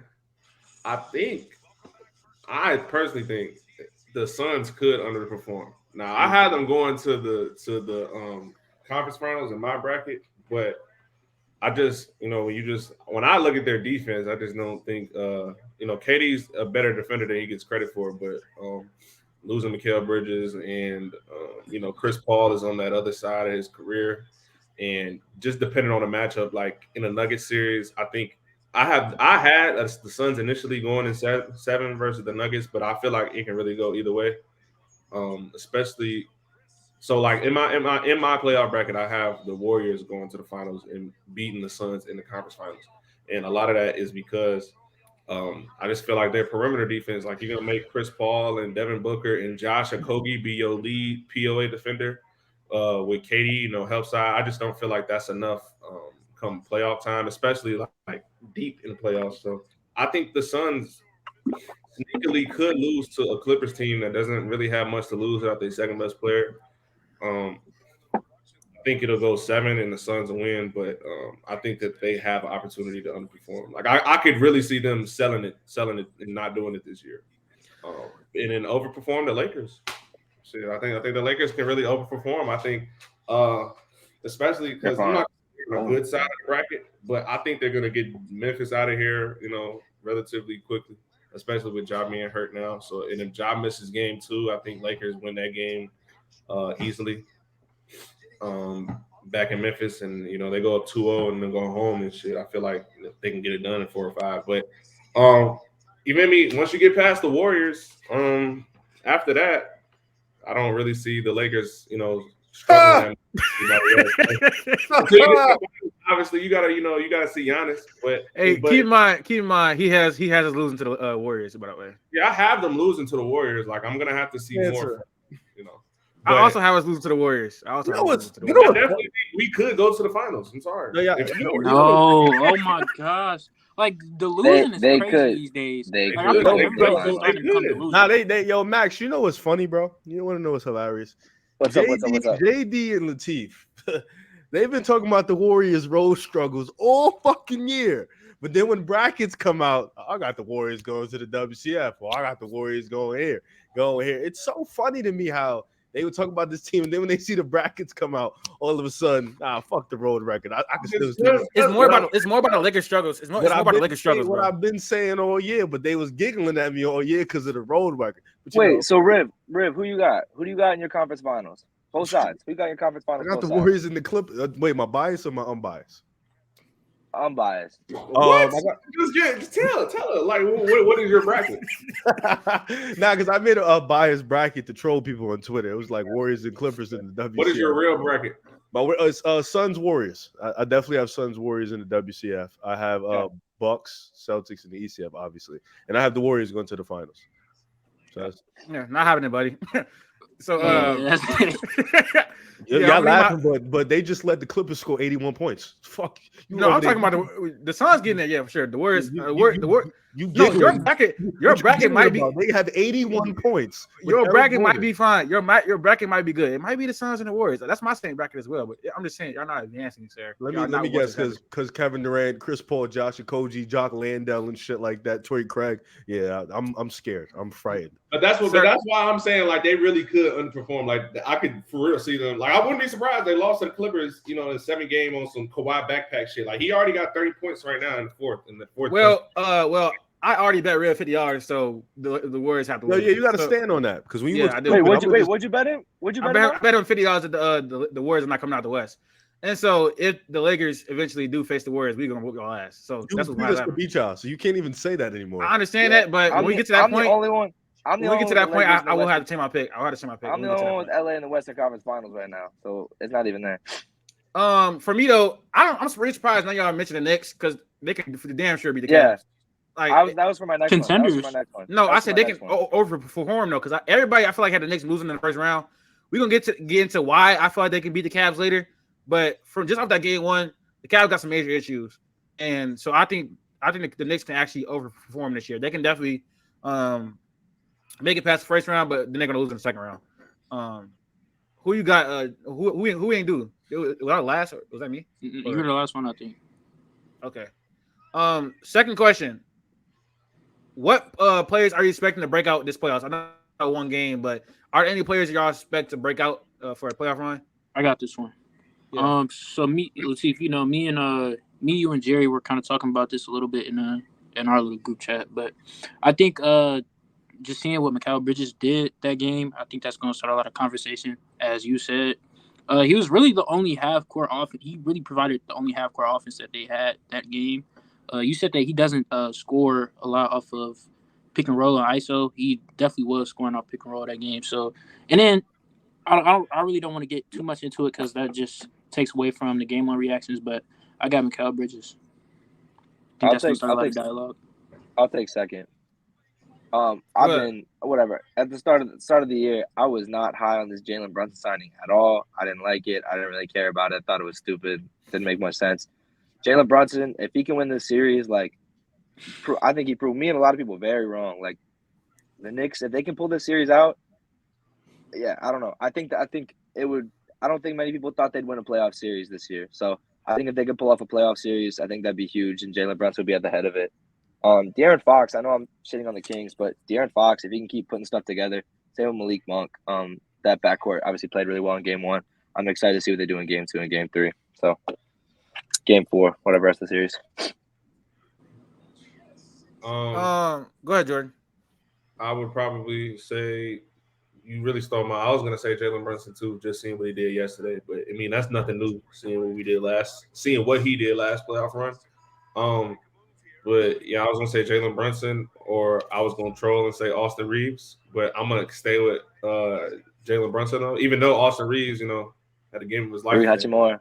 More so rude, but I think in the Lakers series, that's a really good series for Austin Reeves to get off. Like we saw down the stretch, they were deferring to Austin Reeves. Like LeBron is like giving the ball to Austin and getting out the way. And I feel like. Anyway, in my opinion, I feel like his playmaking is underrated to an extent.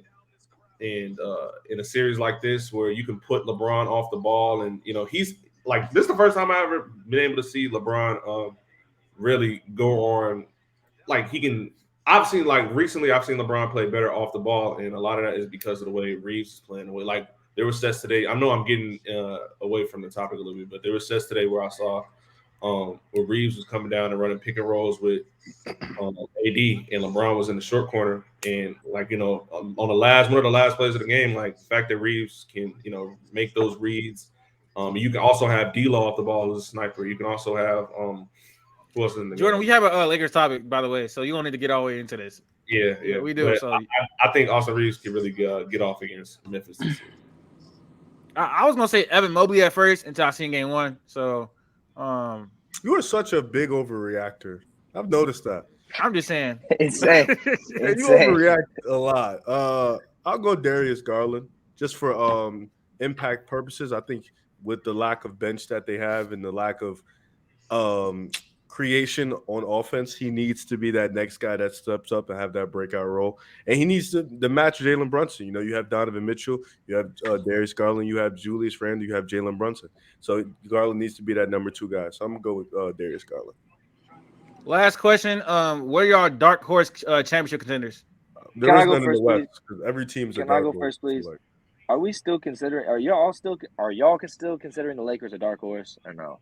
Every team in the West is a dark horse. Yeah, that's not true. Yeah, the Lakers are a dark horse. Oh, except the Suns. Everybody dicky in the Suns.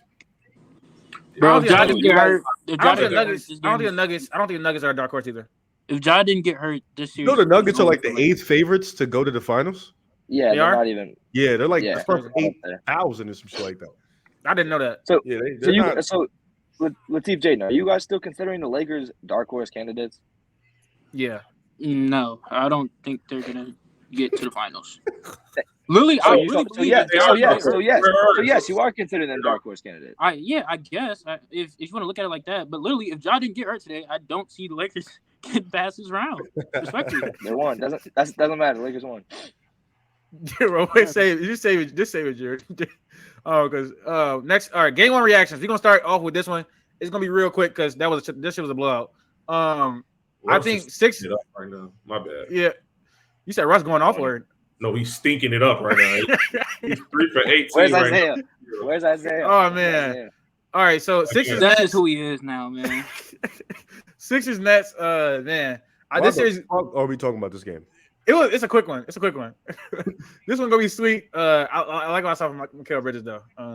Yeah. There's no half-court offense, man. What you mean? I'm not a fan of Mikal Bridges. Why not? I'm not. No, let me change that. I'm not a fan of what people think he can be.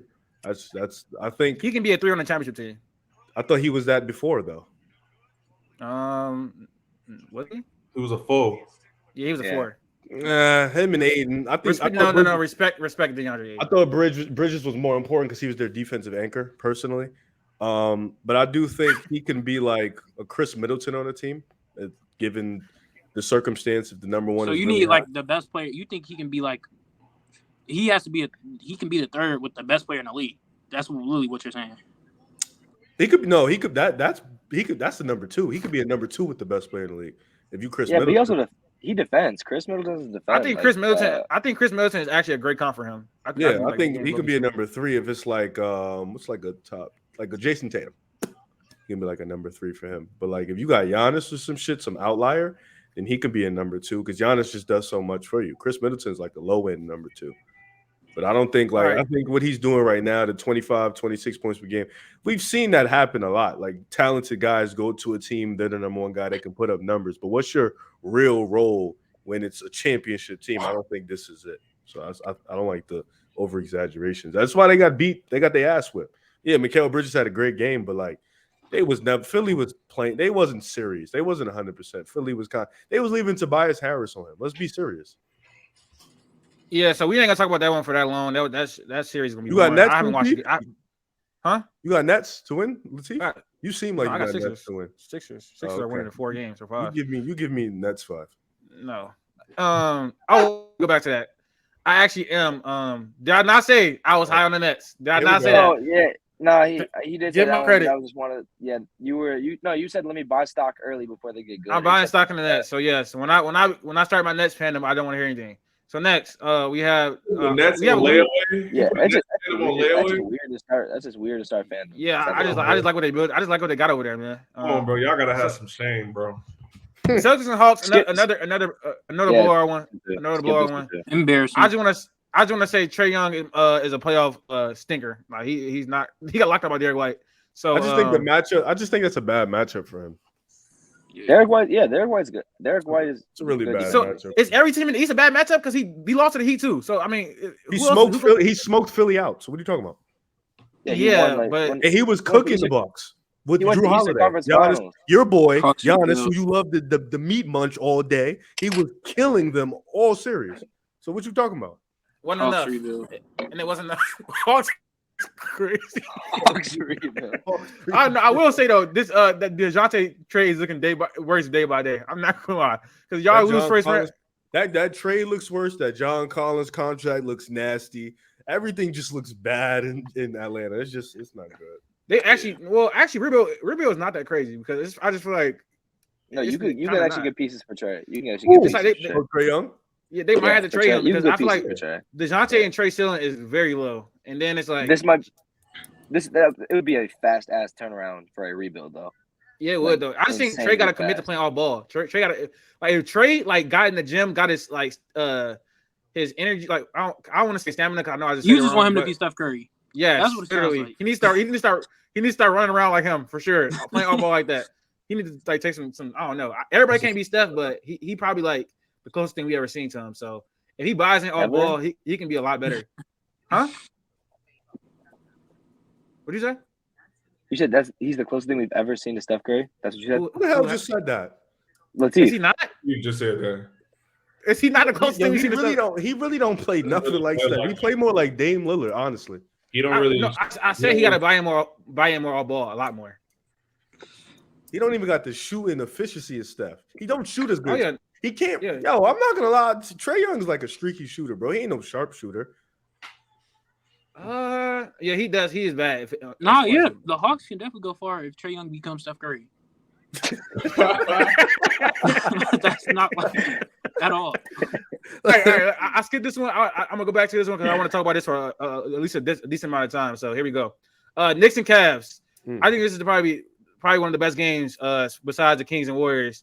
I just want to say this. I can really see the Knicks winning this series because the Cavs bench is dog shit. It's terrible. They were minus 14. They had Cedi Osman out there playing defense. But I feel like Cedi Osman was one of the better players the other day. What's his name? Okoro, you suck.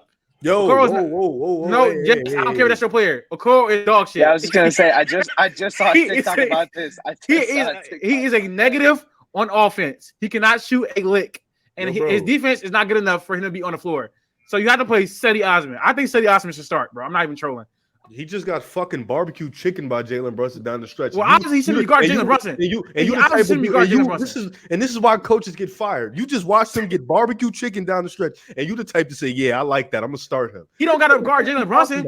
The fact that Jenny obviously was in the closing lineup yesterday was ridiculous.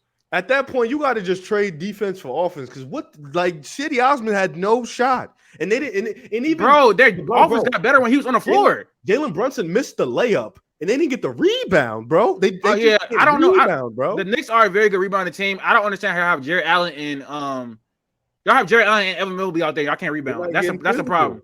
That's a problem. But yeah, the Cavs bench is terrible. They might actually lose the series. I might have to switch my pick to the Knicks because their bench depth is just so much better. And it really showed yesterday. You got Josh Hart dropping 19 points. Like Julius Randle played shitty the whole second half, and y'all still lost. I gotta give some respect to Jalen Brunson. I did not think he was that good. He is actually cold. Like it's kind of crazy. You sound like flip aside. Hey, I'm just saying though, Jalen Brunson is like that now. I don't know how he got like this though. He's been like this all year, bro. You know, I don't watch Knicks. That's what he means. Not LeBron. He don't watch the ball. I don't watch Knicks. Who watching the first game? Let's be honest. But yeah, though I don't know. I might just switch my pick the Cavs because this shit getting crazy. They don't have nobody off the bench. I need Evan Mobley to step up. I need Jared Allen. He played. Latif, did you not know this before the series started? I didn't know. No, I didn't know it was that bad. You think I knew that bad? I thought you would do your film study and figure it out. You know, Tief, I thought you was watching ball, man. Yeah, I thought you was a ball watcher, bro. You think I thought that Karis LeVert was gonna come out there and shoot 1 for 6? How was I supposed to know that? Yes, he's inconsistent. Yes. So next game he's probably gonna have a bomb ass game next game. Then he's gonna stink it up right after that. He's very inconsistent. I didn't know that Evan Mobley was gonna shoot 4 for 13. How about you turn off a Laker game, stop watching every fucking game, and go turn on some other teams? You ever thought about that? You know, watch some. I told you. I mean, I'm a Cavs fan now, so I will be watching. Yes. Wait. When are you a Cavs fan though? Oh, last night I became one. They lost. You became a fan. Yeah, I love what I saw from them. You're switching your pick to the Knicks. You watch them lose, and now you're gonna be a Cavs fan. It's a process. So, anyways, I just feel like the Cavs, for them to get like the Cavs future to be better, they need to upgrade their wing spot. Yeah, Okoro is not gonna do it. Mm-hmm. And their bench too. Their wing spot and their bench though, because Okoro is not gonna do it. If they would have got like Mikal Bridges, that would have been better, but they can't get him now. So I ain't gonna lie, the Knicks might win the series. First of all, you're gonna keep dogging on Okoro when they got 2 7-footers down there and can't rebound. That's the craziest part to me. He was unplayable yesterday, Rev. Was he not unplayable? And the 2 7-footers couldn't rebound. So there's a lot. Jared Allen had a good game. There's a lot of shit went wrong. You know, they wasn't getting physical enough. Josh Hart was on the glass. Their guards was ball watching. They wasn't rebounding. Cleveland just didn't come to play. The Knicks came. They played physical. They played hard. They had great production from their role players outside of Quickly and RJ Barrett. But RJ Barrett, he gonna shoot up stinkers all series. But you know, Grimes, Josh Hart, they showed out. Even Isaiah Hartenstein, he played good. Mitch Robinson had a solid game. So they just came collectively as a group. The problem with Cleveland is, like you said, their lack of rotational players. And that's why a lot of it is on Darius Garland and Donovan Mitchell in the backcourt because they have to do so much for this team. But even with all that being said, they still had multiple opportunities to win this game. I mean, this was a game they still could have stole if they would have executed and rebounded the ball. And I think that has to be the main key for them. They have to keep the Knicks, and this happened in multiple games that we're going to talk about, but they have to keep the Knicks off the offensive glass. If they can do that and limit that, then I think they'll be okay, at least for the next game. But I don't know if their bench is gonna get better though. They just don't have the talent. No, there's no way it gets better, but you have to limit the extra opportunities for a team like the Knicks because they have good players. And I don't know if I think if like Josh Hart goes for 19 a game, like that was. And I actually think that the Julius Randle like getting strapped up thing can be an actual thing. I think amazing defense on him. I think Evan Mobley can actually shut down Julius Randle. I think he has the ability. Julius Randle was making some tough shots though. I don't know if they're going to last throughout the series, but he was making some tough shots. That was in the first half. In the second half, he was dog shit. I think he deferred because Brunson started to take over. I think it was more of a deferring thing. Randle kept him close, kept him in the lead, and then Jalen Brunson in the second half took over the game. That's their closer. Didn't Josh Hart shoot like 8 for 11 from the 3-point line? Didn't he shoot like? No, he was efficient. He was making some tough shots. Insanely efficient. Yeah, I don't think that's gonna carry on. It was a tough night for the Cavs. I'm not gonna front. They have to respond. The playoffs is all about reacting and adjusting. So game 2 is extremely important. We're going to have to see how they come out with adjusting. This is JB Bickerstaff's first time. This is the young guys, Mobley, Allen, Garland's first time. So the way they adjust is going to be extremely important. But the Knicks have a veteran coach in Tom Thibodeau, so it's going to be a little difficult. But but Josh Hart grabbing 11 boards though. He's one of the best wing rebounders in the league. Yeah. Guard, whatever the hell he is. Like what you're saying, when you got 2 7-footers, you can't let Josh Hart be getting these rebounds. So I want to go to bullying Evan Mobley. I want to go to Jaden next because I guess he might be a resident Knicks fan since Derrick Rose on the team. No. I don't really care. So who do you got winning the series though? Who do you got winning the series though? I'm not gonna like dick suck off one game. I still think the Cavs are gonna get it done. But I just want to go back to what you said. Tom doesn't give my nigga Derrick Rose any minutes, so it's kind of like fuck that nigga. First off, you ruin his career and then you don't let him play. Like now, like he's not good, bro. You can't play defense. Oh yeah, all right, yeah, that's true. You know, Tim like his defensive guys, you know. Yeah, that's true. Who you got in this series? After game 1, did it change your mind at all? Or me? Talk about me? No, Jordan. I still got the Cavs. I don't think. Why though? I just need to know why. Julius Randle. I don't think Julius Randle's going to play as good as he did. Bro, he played bad in the second half, and they still won. Right. And I don't think he's going to start out the game as good as he did in really any other game like that, especially fresh off his ankle. I just don't know.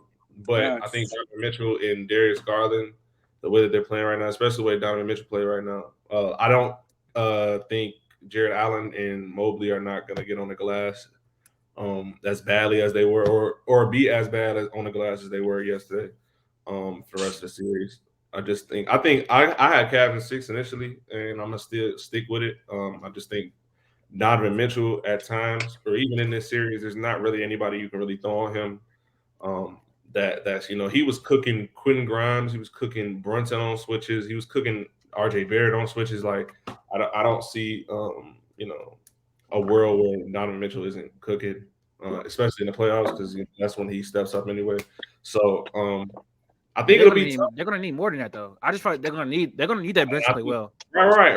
And I understand what you're saying. Like their depth is trash. Like the Knicks bench is better, obviously. Even though what's it called? IQ didn't play well yesterday. I think he's gonna be back and playing higher level too. So it could go 7. And if it's 7, if it's in 7 at in Cleveland, I think Cleveland will pull it off. But yeah, yesterday it was nice to see. I didn't catch the whole game. I caught the last quarter of the game when Mitchell and Brunson was put on the shooting display that they were. But yeah, I still got Cavs in the rest of the series. The rebounding isn't going to be that bad. Like that has to be a point of emphasis. Like that's not going to happen again. The Knicks are the best rebounding team in the league, if I'm not wrong. But do you think it's going to be that bad, like to that extent? No, it's not going to be that bad. But I also feel like the reason that Darius Garland was so ineffective in the second half is because as good as Donovan Mitchell was playing, he was shooting everything, and I just feel like for certain occasions you have to like get Darius Garland going as well. You can't just do it all yourself. And also, that last shot that Josh Hart hit really like sealed it for me. I know Jalen Brunson that last layup on Cedi Osman, but that 3 that he made was that sealed it. I don't think he's gonna play that well throughout the series, but I'm also not accounting for Emmanuel Quickly to play that bad for the conference league. I can't trust Evan Mobley. This is his first playoff series. He's missing shots around the basket. But as far as Donovan Mitchell going off, I think that was more so because of Julius Randle's terrible pick and roll defense. He's very bad at pick and roll defense. So as long as Donovan Mitchell can keep getting him in the pick and roll and capitalizing off that, I think he'll go off. But it's like, is Donovan Mitchell going off going to be enough though? I don't know if that's going to be enough. Like he dropped 40. How much better can Donovan Mitchell be than he was game 1? Well, what if Garland plays better? So do you think Garland was passive in the second half because Donovan Mitchell was getting his, or do you think he was passive? I thought he was passive all game. He had 17. Didn't he have 17 in the first half? I don't like that. I feel like for me personally, like the way Garland plays, sometimes he plays too much like a point guard, and I feel like he has to learn how to switch it on and off. Like he needs to be more aggressive in this series now than he's been all season, especially with the lack of bench. I think he needs to be extremely aggressive in the way he plays. exploit mismatches, take advantage of the big guys, shoot the jumper, keep being efficient, get to the line, shit like that. Bro, Kawhi is cooking right now, bro. Kawhi has Yeah, four. it's tight game, 109-108, man, and Russ is 3 for 18. Kawhi has Kawhi got 30. 14. Yeah, Yeah, he it's does. 38. 40. 38. Robot. All right, I think our game one. We got two more. Next up, we got Warriors. I want to start with Rev. Obviously, you Warriors fan on the podcast. 4-9, baby. 4-9. You would never understand. I mean, I think you were anticipating them to lose last night. I think everybody was anticipating to lose. No, I thought personally the Kings would come out. They needed to win that first game in 16 years. I feel like the pressure was on them. They had to get that first W, light the beam. It was cool.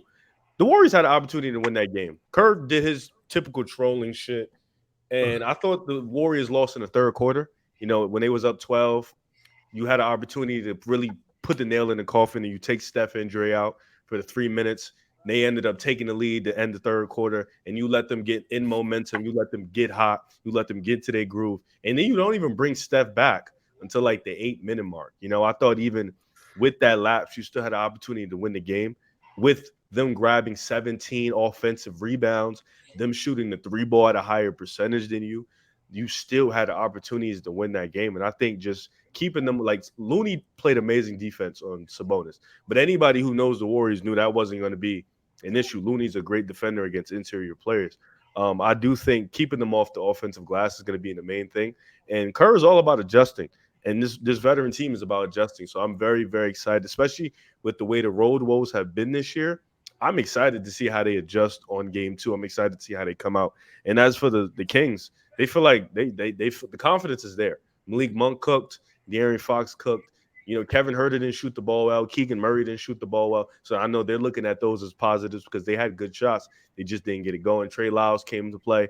Harrison Barnes came to play. So your role players came to play. This game 2 is important. I think it's important because I don't think they'll win a game in the Bay. I don't think there's one game where the Kings will be able to get in the Bay. I think those game 3 and game 4, Golden State will win those games. So this is very extremely important for the Kings. But I'm not moved by this game. You know, this is game 1. I'm all about game 2 and game 3. Those are the adjustment games. And I'm not really like I don't feel less confident in the Warriors winning the series. Quick question. Does this game remind y'all of the Timberwolves last year in the play-in? Like this was their championship. Like they got excited for this game. Like I almost feel like if the Warriors won this game, I'd be more scared because the Kings actually got punched in the mouth. They'd actually want to fight back. Like I feel like they accomplished something. I think Golden State will go and like just take advantage of that. Like maybe maybe Sacramento's going to ease off a little bit, and then that's when Steph takes over. But I agree with you saying I don't think they'll win a game in the Bay. So I think if the Warriors can sneak one away win, then it's over. Nah, I just feel like it's a possibility that the Kings can win game 2, and then the Warriors win and they win game 4, and then they still won game 5, and then possibly they can end it in game 6. And I know it sounds crazy that they win 4 games in a row, but it's for like if once they still won in Sacramento, the series is over. And that's what I feel like. And I agree. I don't think they win a game in the Bay. Yeah, I don't think they win a game in the Bay either. I will say though, De'Aaron Fox is like that. He showed his ass last night. 38 points. I saw what Joel was saying, and I agree that it's probably not going to be games where Kevin Huerter shoots up that bad, and it's probably not going to be that. What's his name? Keegan Murray shoots that bad. Yeah, but a rookie. I don't know. He all he does is spot up shoot though. So I mean, he might start knocking it down. But the opposite of that is like it's not Malik Monk's not going to average 32 points for the series. Yeah. Like he's not going to go crazy like that every game. I don't think Trey Lyles. No, I think Sabonis didn't shoot the ball very well, so I think he'll come back. He can. I don't agree with that. I think Sabonis is going to struggle this entire series. I think Draymond is going to give him because you saw once Draymond got off of him, he was in the first quarter. He played well. He had 8 points in the first quarter, and that's because he just out rebounded Draymond. I feel like ironically he was more physical than Draymond.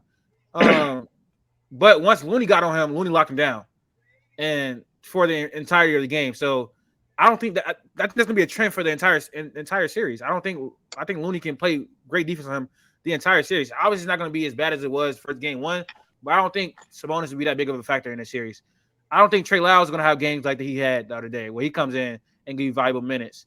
I don't think the Warriors will execute down a stretch that bad. Even when Curry and Clay was on the floor, they were shooting 3 after 3 after 3. I mean, Curry was cooking in the floor. I give him that, but Klay Thompson was just like he gets in these moments where he just feels like he's fucking Kobe. Like he just starts shooting 3 after 3. Like, bro, like it's 20 seconds left on the shot clock. Why are you shooting that?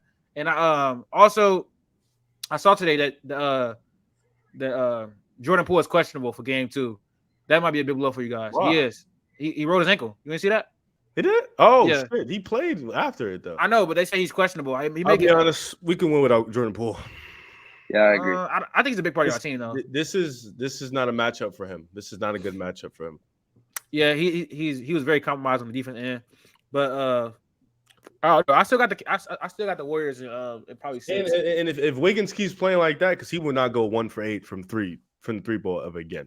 So if he keeps playing like this, and then he gets his legs under him to get back to the defensive ways, listen, we're going back to the finals, and I want my money. I want it, and I want you to send me. You're not going to the finals. You're not going to the finals, bro. It's not our year, bro. It's not our year. They always say that, you know. I'm not gonna lie though, and I might have to change my pick for the Lakers. The Clippers won. Damn. I know. I'm trolling. They didn't win yet. But they're up. Up 3.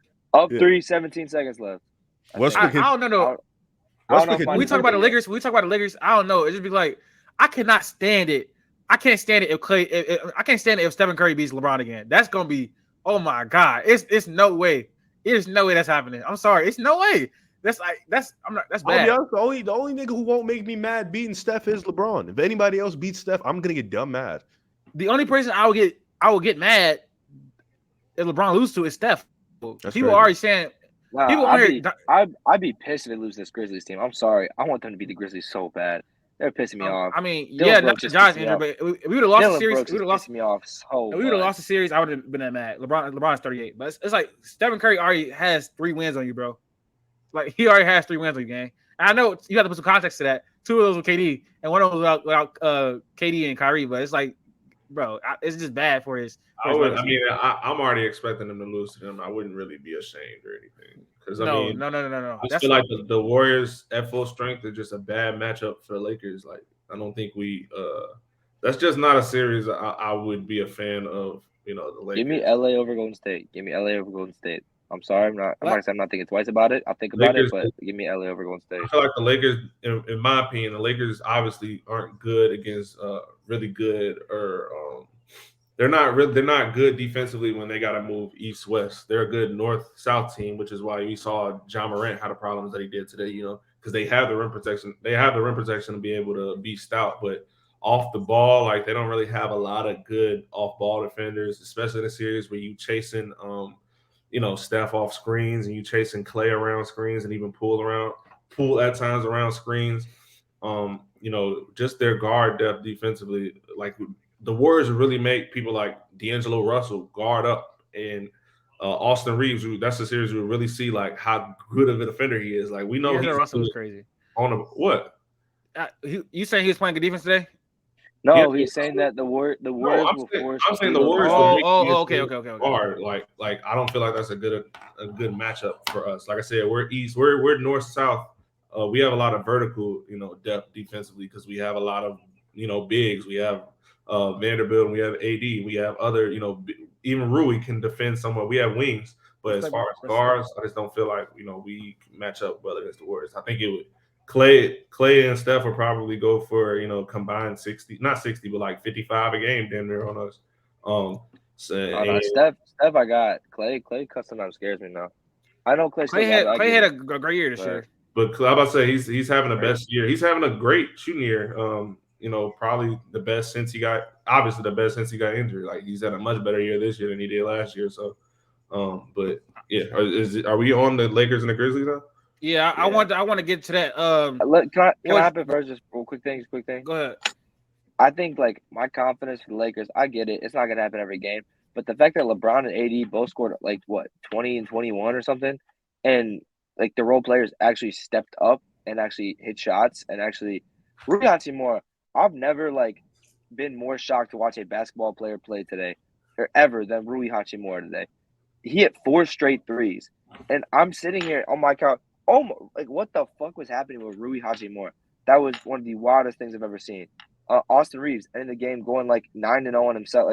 That's the LeBron playing this game.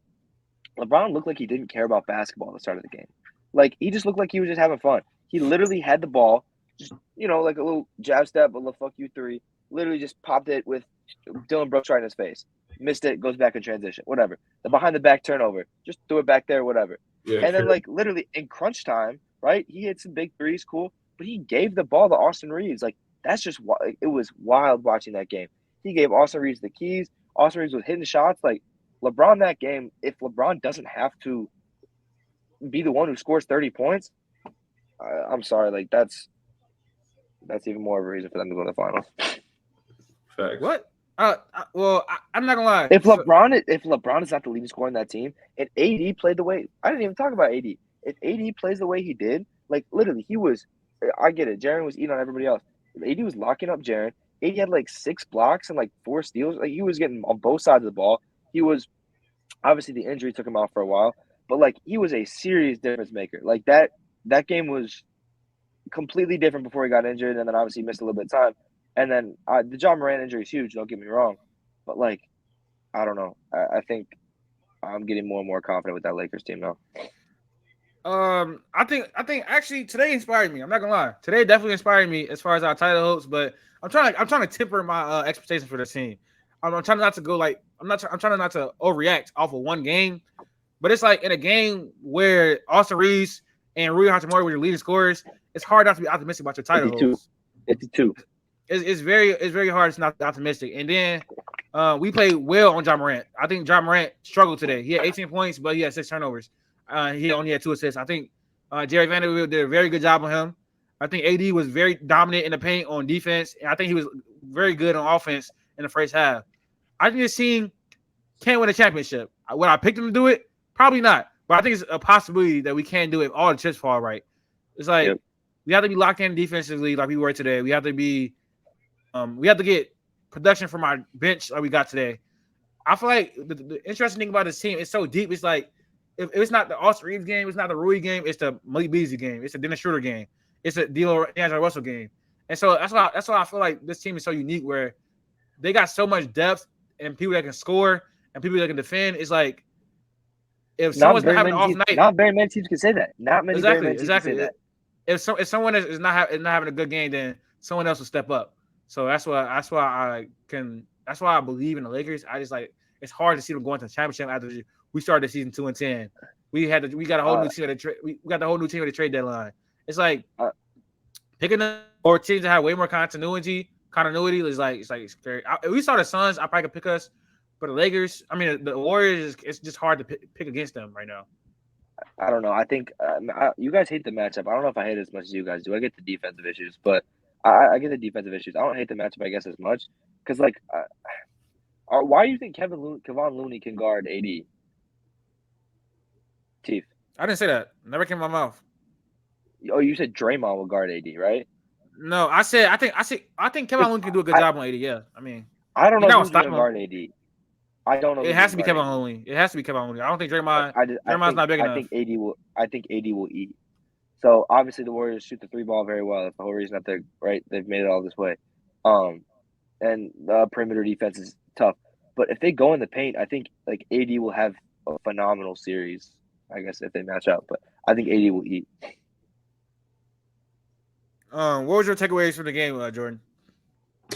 Today, well, Matt basically touched on all of them. If LeBron James is gonna be the fifth, have the 5th best scoring output on the team, if LeBron is gonna defer to Austin Reeves down the stretch, or even if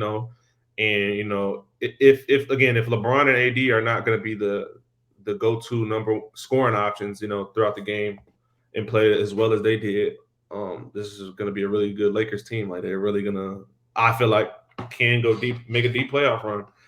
Main thing I took away today was, like you guys already said, Jared Vanderbilt on job before the injury was pretty good on him, and even Dennis Schroeder in some stretches, even though he got in foul trouble early. But seeing Jared Vanderbilt guard Ja and Yeah, I'm back. Y'all talking some bullshit, I see.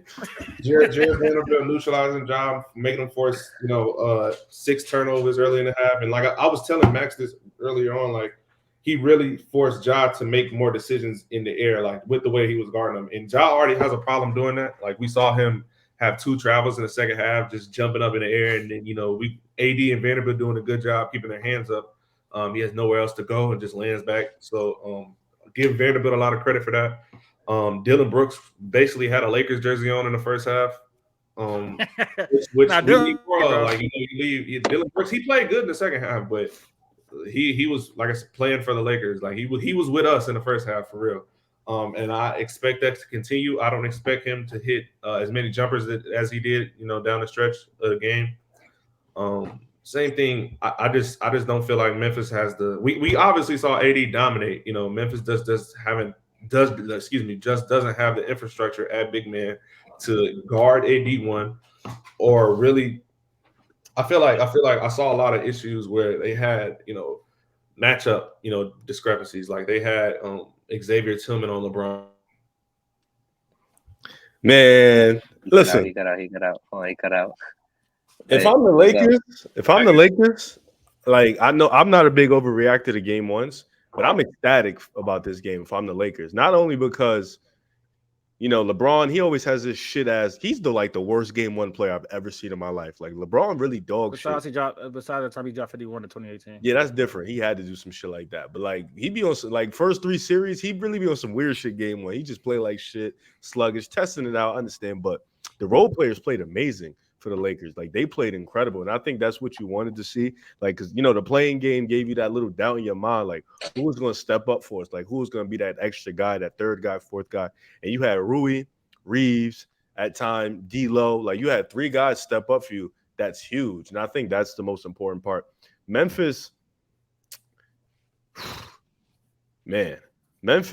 defensively, they was letting up a lot of shots. I mean, Jaren looked like Bam out there. He was just left alone on the glass. Offensively, he was great. He exploited mismatches. He took advantage of the size difference when AD wasn't on him. And I thought that was important for Jaren. Definitely take advantage of mismatches. But on the glass, it wasn't. Like, it seems like every game that's been won this playoffs has been on the glass. But I think for Memphis, how does anybody know the timetable on Josh? He coming back game 2? They said he's doubtful. They said he's doubtful. Because that whole they play better without Josh shit so capped. That's just a regular season thing. In the playoffs, you need a guy like that down the stretch, and that was evident. Once he went out, Lakers seen it, punched him in the face. They had no answer. There was nobody on the other. And Desmond Bane is sneaky one of the worst closers in the NBA when he's given the opportunity to be that. Like he is dog shit when he's the number 1 down the stretch. But I think this injury definitely sways me to LA. I think I'll probably this will be. I was about to say because you definitely picked. I'll pick Memphis, but that's with everybody being healthy. I think now this injury, him not playing next game, being down 2-0 against LeBron, going back to LA. If they was going back to Memphis, it look a little different. But going back to LA, this could be a 4 or 5 game series. But 6 games at most. I'll probably take the Lakers. I feel bad for Memphis. Second year in a row, John Morant goes down with an injury, and they're in the playoff series. Tough for them, but I don't really give a fuck. We'll see y'all next round, LA. That's all I'm gonna really say on that. Jared played really well. No, Jared was fucking. Jared ain't doing that. Jared's not doing that. I mean, if no one's gonna score the basketball though in Memphis, I mean, who's gonna put up shots? If Ja's not there, someone's got to score. Tyus Jones. I love Tyus Jones. Tyus Jones doing his thing too. Yeah, I don't know. I don't know. I think Jared could do it, but I think AD was when AD was. I know we talked about this, whatever, a couple minutes ago. AD was eating. AD was playing good defensively. He was scoring the basketball, especially in the first half. Some of the jump shots he was making. It was like the one long 2. Jaren was literally right on him. AD had a simple jab step, had a hand straight in his face, just nice jump shot. Obviously, he was just working the first half and then got injured. That's sad, but it just puts more confidence with the Lakers. No, it definitely probably gonna be a 4 or 5 game series. I'm not sad for the Grizzlies. I'm sorry. I mean, shit, I don't know what to tell you. Y'all talk all this shit in the regular season, and y'all going home in the first round. So I don't care about the circumstances. That's not my problem. Injuries happen. It's playoffs. Everybody want to shit on AD when he get injured. You should have seen the comments when he got injured today. It was really toxic. When Ja got injured, 80. No, I'm talking about 80. People was calling paper mache. I saw all the stuff on Twitter of like pictures of people in like full body cast and all other shit. So I'm not sorry for the Grizzlies. It happens. It's the playoffs. Injuries happen, and I don't know, man. Yeah, say, in all fairness, you were one of those people, Latif. Sorry, you were one of those people that was clowning on AD for getting injured. What are you talking about? Hold on, I was just gonna. I have never clowned on AD. Stop lying. I literally said. We're just nah. You said something up here. Yeah, you go try to get yes, some seats. You literally said Jesus Christ. He's paper. You literally called him paper. No, I mean, he is. He gets literally making fun. Now look, JD. Now JD, I'd be wrong if I go and pick a side and jump through hoops because the Clippers won, right? But when he was doing it with the Kings, it was all great. But I'd be wrong if I do that, right? I ain't gonna say nothing today though. I ain't gonna say nothing. I told them they looked at me funny though, JD. They looked at me funny. You're right. But I'm gonna just go up there. I'm gonna be humble. It's one game. I'm gonna be humble. That's all. I'm gonna be humble. All right, Russ cannot shoot 3 for 20 another game. Win that. Yes, he can. I'm sorry, Russ. They just won. Yes, he can. 3 for 20. Russ gonna shoot that. Listen, y'all won by 5. KD scored like 25. Listen, I'm gonna tell you. Listen, every team Russ has been on. No, wait. No, Riz's a Clipper fan. Riz's a Clipper fan. Well, I thought he was fighting for the Clippers. Paul George fan. I'm a Paul George fan. Yeah, we gotta decipher that. You can't be getting away with saying. No, listen. When people tell me I'm a Clippers fan, I tell them, no, I am a Paul George fan. That is it. That's my dude for sure. But nah, Westbrook, he gonna shoot 5 for 20 again, bro. It's just gonna happen. That's tough. He got that game-winning block. He got some rebounds in that last possession. The fact that he got 20 shots is the problem. I think that's where the problem circles at. Like how he get. But if he's open, he's shooting it. If he's open, he's shooting it. Sometimes you got to say fuck that. I got a question for y'all though.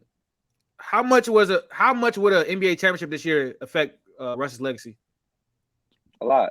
Affect it like for the better? Yes. Yeah. Would it hurt him? You think it would hurt him? I think it depends on how much effort he like what he did for it. I'm about to say it really depends on like how much he put into that. Like was he's shooting 5 for 20s and they still winning. We don't care. Yeah, like if he's getting yanked, if Russ is getting yanked in the fourth quarter, against certain teams, like it's not jacking that. If he's not playing down the stretch or making, if he's not, Russell Westbrook, no, not really. Defensively, he was great though tonight. He was good. Like when I was just watching the game, like he was locking. This offensively though, come on. Yeah, I think if Russ is the third or fourth option, it doesn't help his case at all for like move him up as like one of the better point guards ever. I don't think it really moves him. It don't move me. It don't move him up. Does it help CP3 to be the third best option on that team? I think it's different because you've seen CP3 floor raise a lot of teams. Yeah. Every team he goes to, it's different. It's also like his legacy. I think like in the last couple of years, Russ' legacy. Who's got the better individual career though? Russell Westbrook or Chris Paul? CP3. Chris Paul, please. Come on, bro. Why are you looking like that? Me? No, Max. CP3 or who? Russell Westbrook. I'll probably go CP. Chris Easily Paul. though. I'll take Russ. He clears for me. He is clear. I'll take Russ. But Chris Paul's what? Fifth? No, I'm dragging it. He's like 13, 14 time All NBA. In his prime, he was like 10 straight years All Defensive Team, bro. Well, Westbrook ain't top 5 for me regardless. So Chris Paul's in my top 5. Let's be for real. Like on both sides. Hold on. Who's the best PG for y'all? Let me just get Magic. Straight. Okay, Magic. I'll go Magic than Yeah, Steph. I'm gonna tell you, if Steph win this one, it's raps. Maybe it's raps. Bro, I literally just said that. You said, bro, like, real, you be flipping, bro. I literally just said that. You was like, bro, I'm in Discord. I be trolling, bro. Discord is straight troll. Straight troll. Yeah. Well, but if Steph win this one, because you got to think, if he run through Sacramento, then Lake Show, then Phoenix, then he got to beat Bucks or Celtics, dog. He over Magic. I don't care. I ain't gonna. If he beat LeBron, it's because for him to do that, he gonna have to go on Herculean performances for them to even do that. So if he can do that, listen. Where's he in your top 10 then? Because he's got to be top 10. If he does that, he's Curry. He already 10 for me. He's like right at 10. I'm saying how far does he probably move over Shaq and Hakeem. So he probably go to 7 or 8. I don't got like the definitive number. You not moving over Kobe? Nah, Kobe stays. Kobe and Bird stay in front of Steph for me. So Magic's not high in your top 10. You don't like Bird? You really don't like Bird, bro. I get it. I like Bird. He might move over Kobe for me though. If you, I don't like the Kobe. Nah, not Kobe. Like, Boy, Bird. I'm not talking about. I'm talking about as a player. I'm talking about as far as he would never be. The problem is Kobe was an elite defensive player, so I just can't. He one of the greatest two-way guards ever. I can't. But as far as accolades, it will low-key be like Steph because he will have 5, and then he has the MVPs and he has that's about it though. We got more All NBA or defensives. Yeah. Finals MVPs. Well, no, it would be tied, right? It'd be tied. We had 2. 3 and 3. That's 2. Oh yeah, it's hard for me to move. As far as a player, yeah, he's better. It's hard for me to move Kobe, man. Kobe in my top 7 ever. Like that's hard. All right, I think that's gonna be it though. I wanted to do like an NBA like a mock draft for 2023, but that would be just out the blue. I don't know if y'all ready for that. You should wait. You should wait more until you should wait until the deadline where people can't go back because then you'll know definitively who's in the draft. Who's there? Yeah. You talking about NBA? Yeah, the NBA draft. Yeah. Okay. Yeah, you should wait till like the day. I forgot what date it is, but the day when you can't go back to school because then you'll know definitively who's in the draft, and you could do a full draft. Yeah, I don't know about a full draft. That's crazy. We always do like top 14, top 15. Lottery. Yeah, just lottery. We doing lottery drafts, but yeah, thank you, Real, for coming on, man. I really appreciate that, bro. Pick a side is one of the biggest reasons I started a podcast. Well, we already wanted to start one, but when we saw like y'all and people like that's really it. I'm not gonna lie, I don't watch none of that shit. But you be watching Nick Wright bum ass. Man, respect Nick Wright, please. Respect Nick Wright. Respect Nick Wright. Only LeBron fans say respect Nick Wright. I get it though. I get he don't know ball other than LeBron, but like he don't. He really don't know ball. He definitely does, bro. He definitely does, bro. I feel like Nick Wright is like really knowledgeable about basketball. You got Sacramento. No. He's a great, in my opinion, he's like a great debater. Like he's like he's smart but dumb. He's the smartest dumb person I know. He's just narrative based. That's his thing. Yeah, he be losing me, bro. I'm not gonna front, but he I love to debate him. I really would love to debate him one-on-one. Like regular cookie, bro. Stop it. When does Rev Academy come back, man? What's going on? Huh? What? Oh yeah. We need to. I'm gonna put that in the bio. I'm gonna put that in the bio. Rev Academy. What you say? What you talking about? Oh my goodness. You definitely need to get on top of that shit, bro. You been slacking. That shit bad, bro. Yo, bro. Yeah. You got to remember, I started that new show with Players Choice on Wednesday. So I saw that. You on Players Choice now? We got fire. I watched that shit. It's called. That was one of the first time. That was one of the first time I seen that dude with the dreads actually say something smart about basketball. He's funny as hell. I think it's called Full Court, I believe. We started that. So I was supposed to start playoffs, but I'm gonna really start for real. Second round, River Caddy. I'm getting all my equipment. I'm getting my new bed. I'm gonna really start once I get my room set up. That's what I'm waiting for. So I'm a lot of but I gotta give my flowers to Pick a Side though. I want to be on there one day to give my flowers to everybody. Even though Joel tried to cook me in a group chat. I'm in the Discord last night. But I still want to get on there one day to give my flowers, and I want to get Drew up here too. Probably Joel. Oh, you could probably get them up here. They not as nice as me, but you got ask them. Yeah. They're definitely not. What's called, bro? Joel might hate me, bro. I'm not gonna lie. Nah, hate you. Bro, because last night, he came in a group chat like screaming shit about the Kings. And I'm like, bro, I said, you picked the Warriors 2 days ago, have some dignity. And he was like, bro, you be so promoting in the Discord, have some dignity or some shit like that. He tried to fry me, bro. Yeah, bro. So yeah, I mean, I gotta get pick aside their flowers though. But that's gonna be it for the episode 23. All the Twitter, YouTube, not YouTube, but Instagram, TikTok, all that gonna be in the bio. Thank you for watching. Keep subscribing. About to hit 200 subscribers.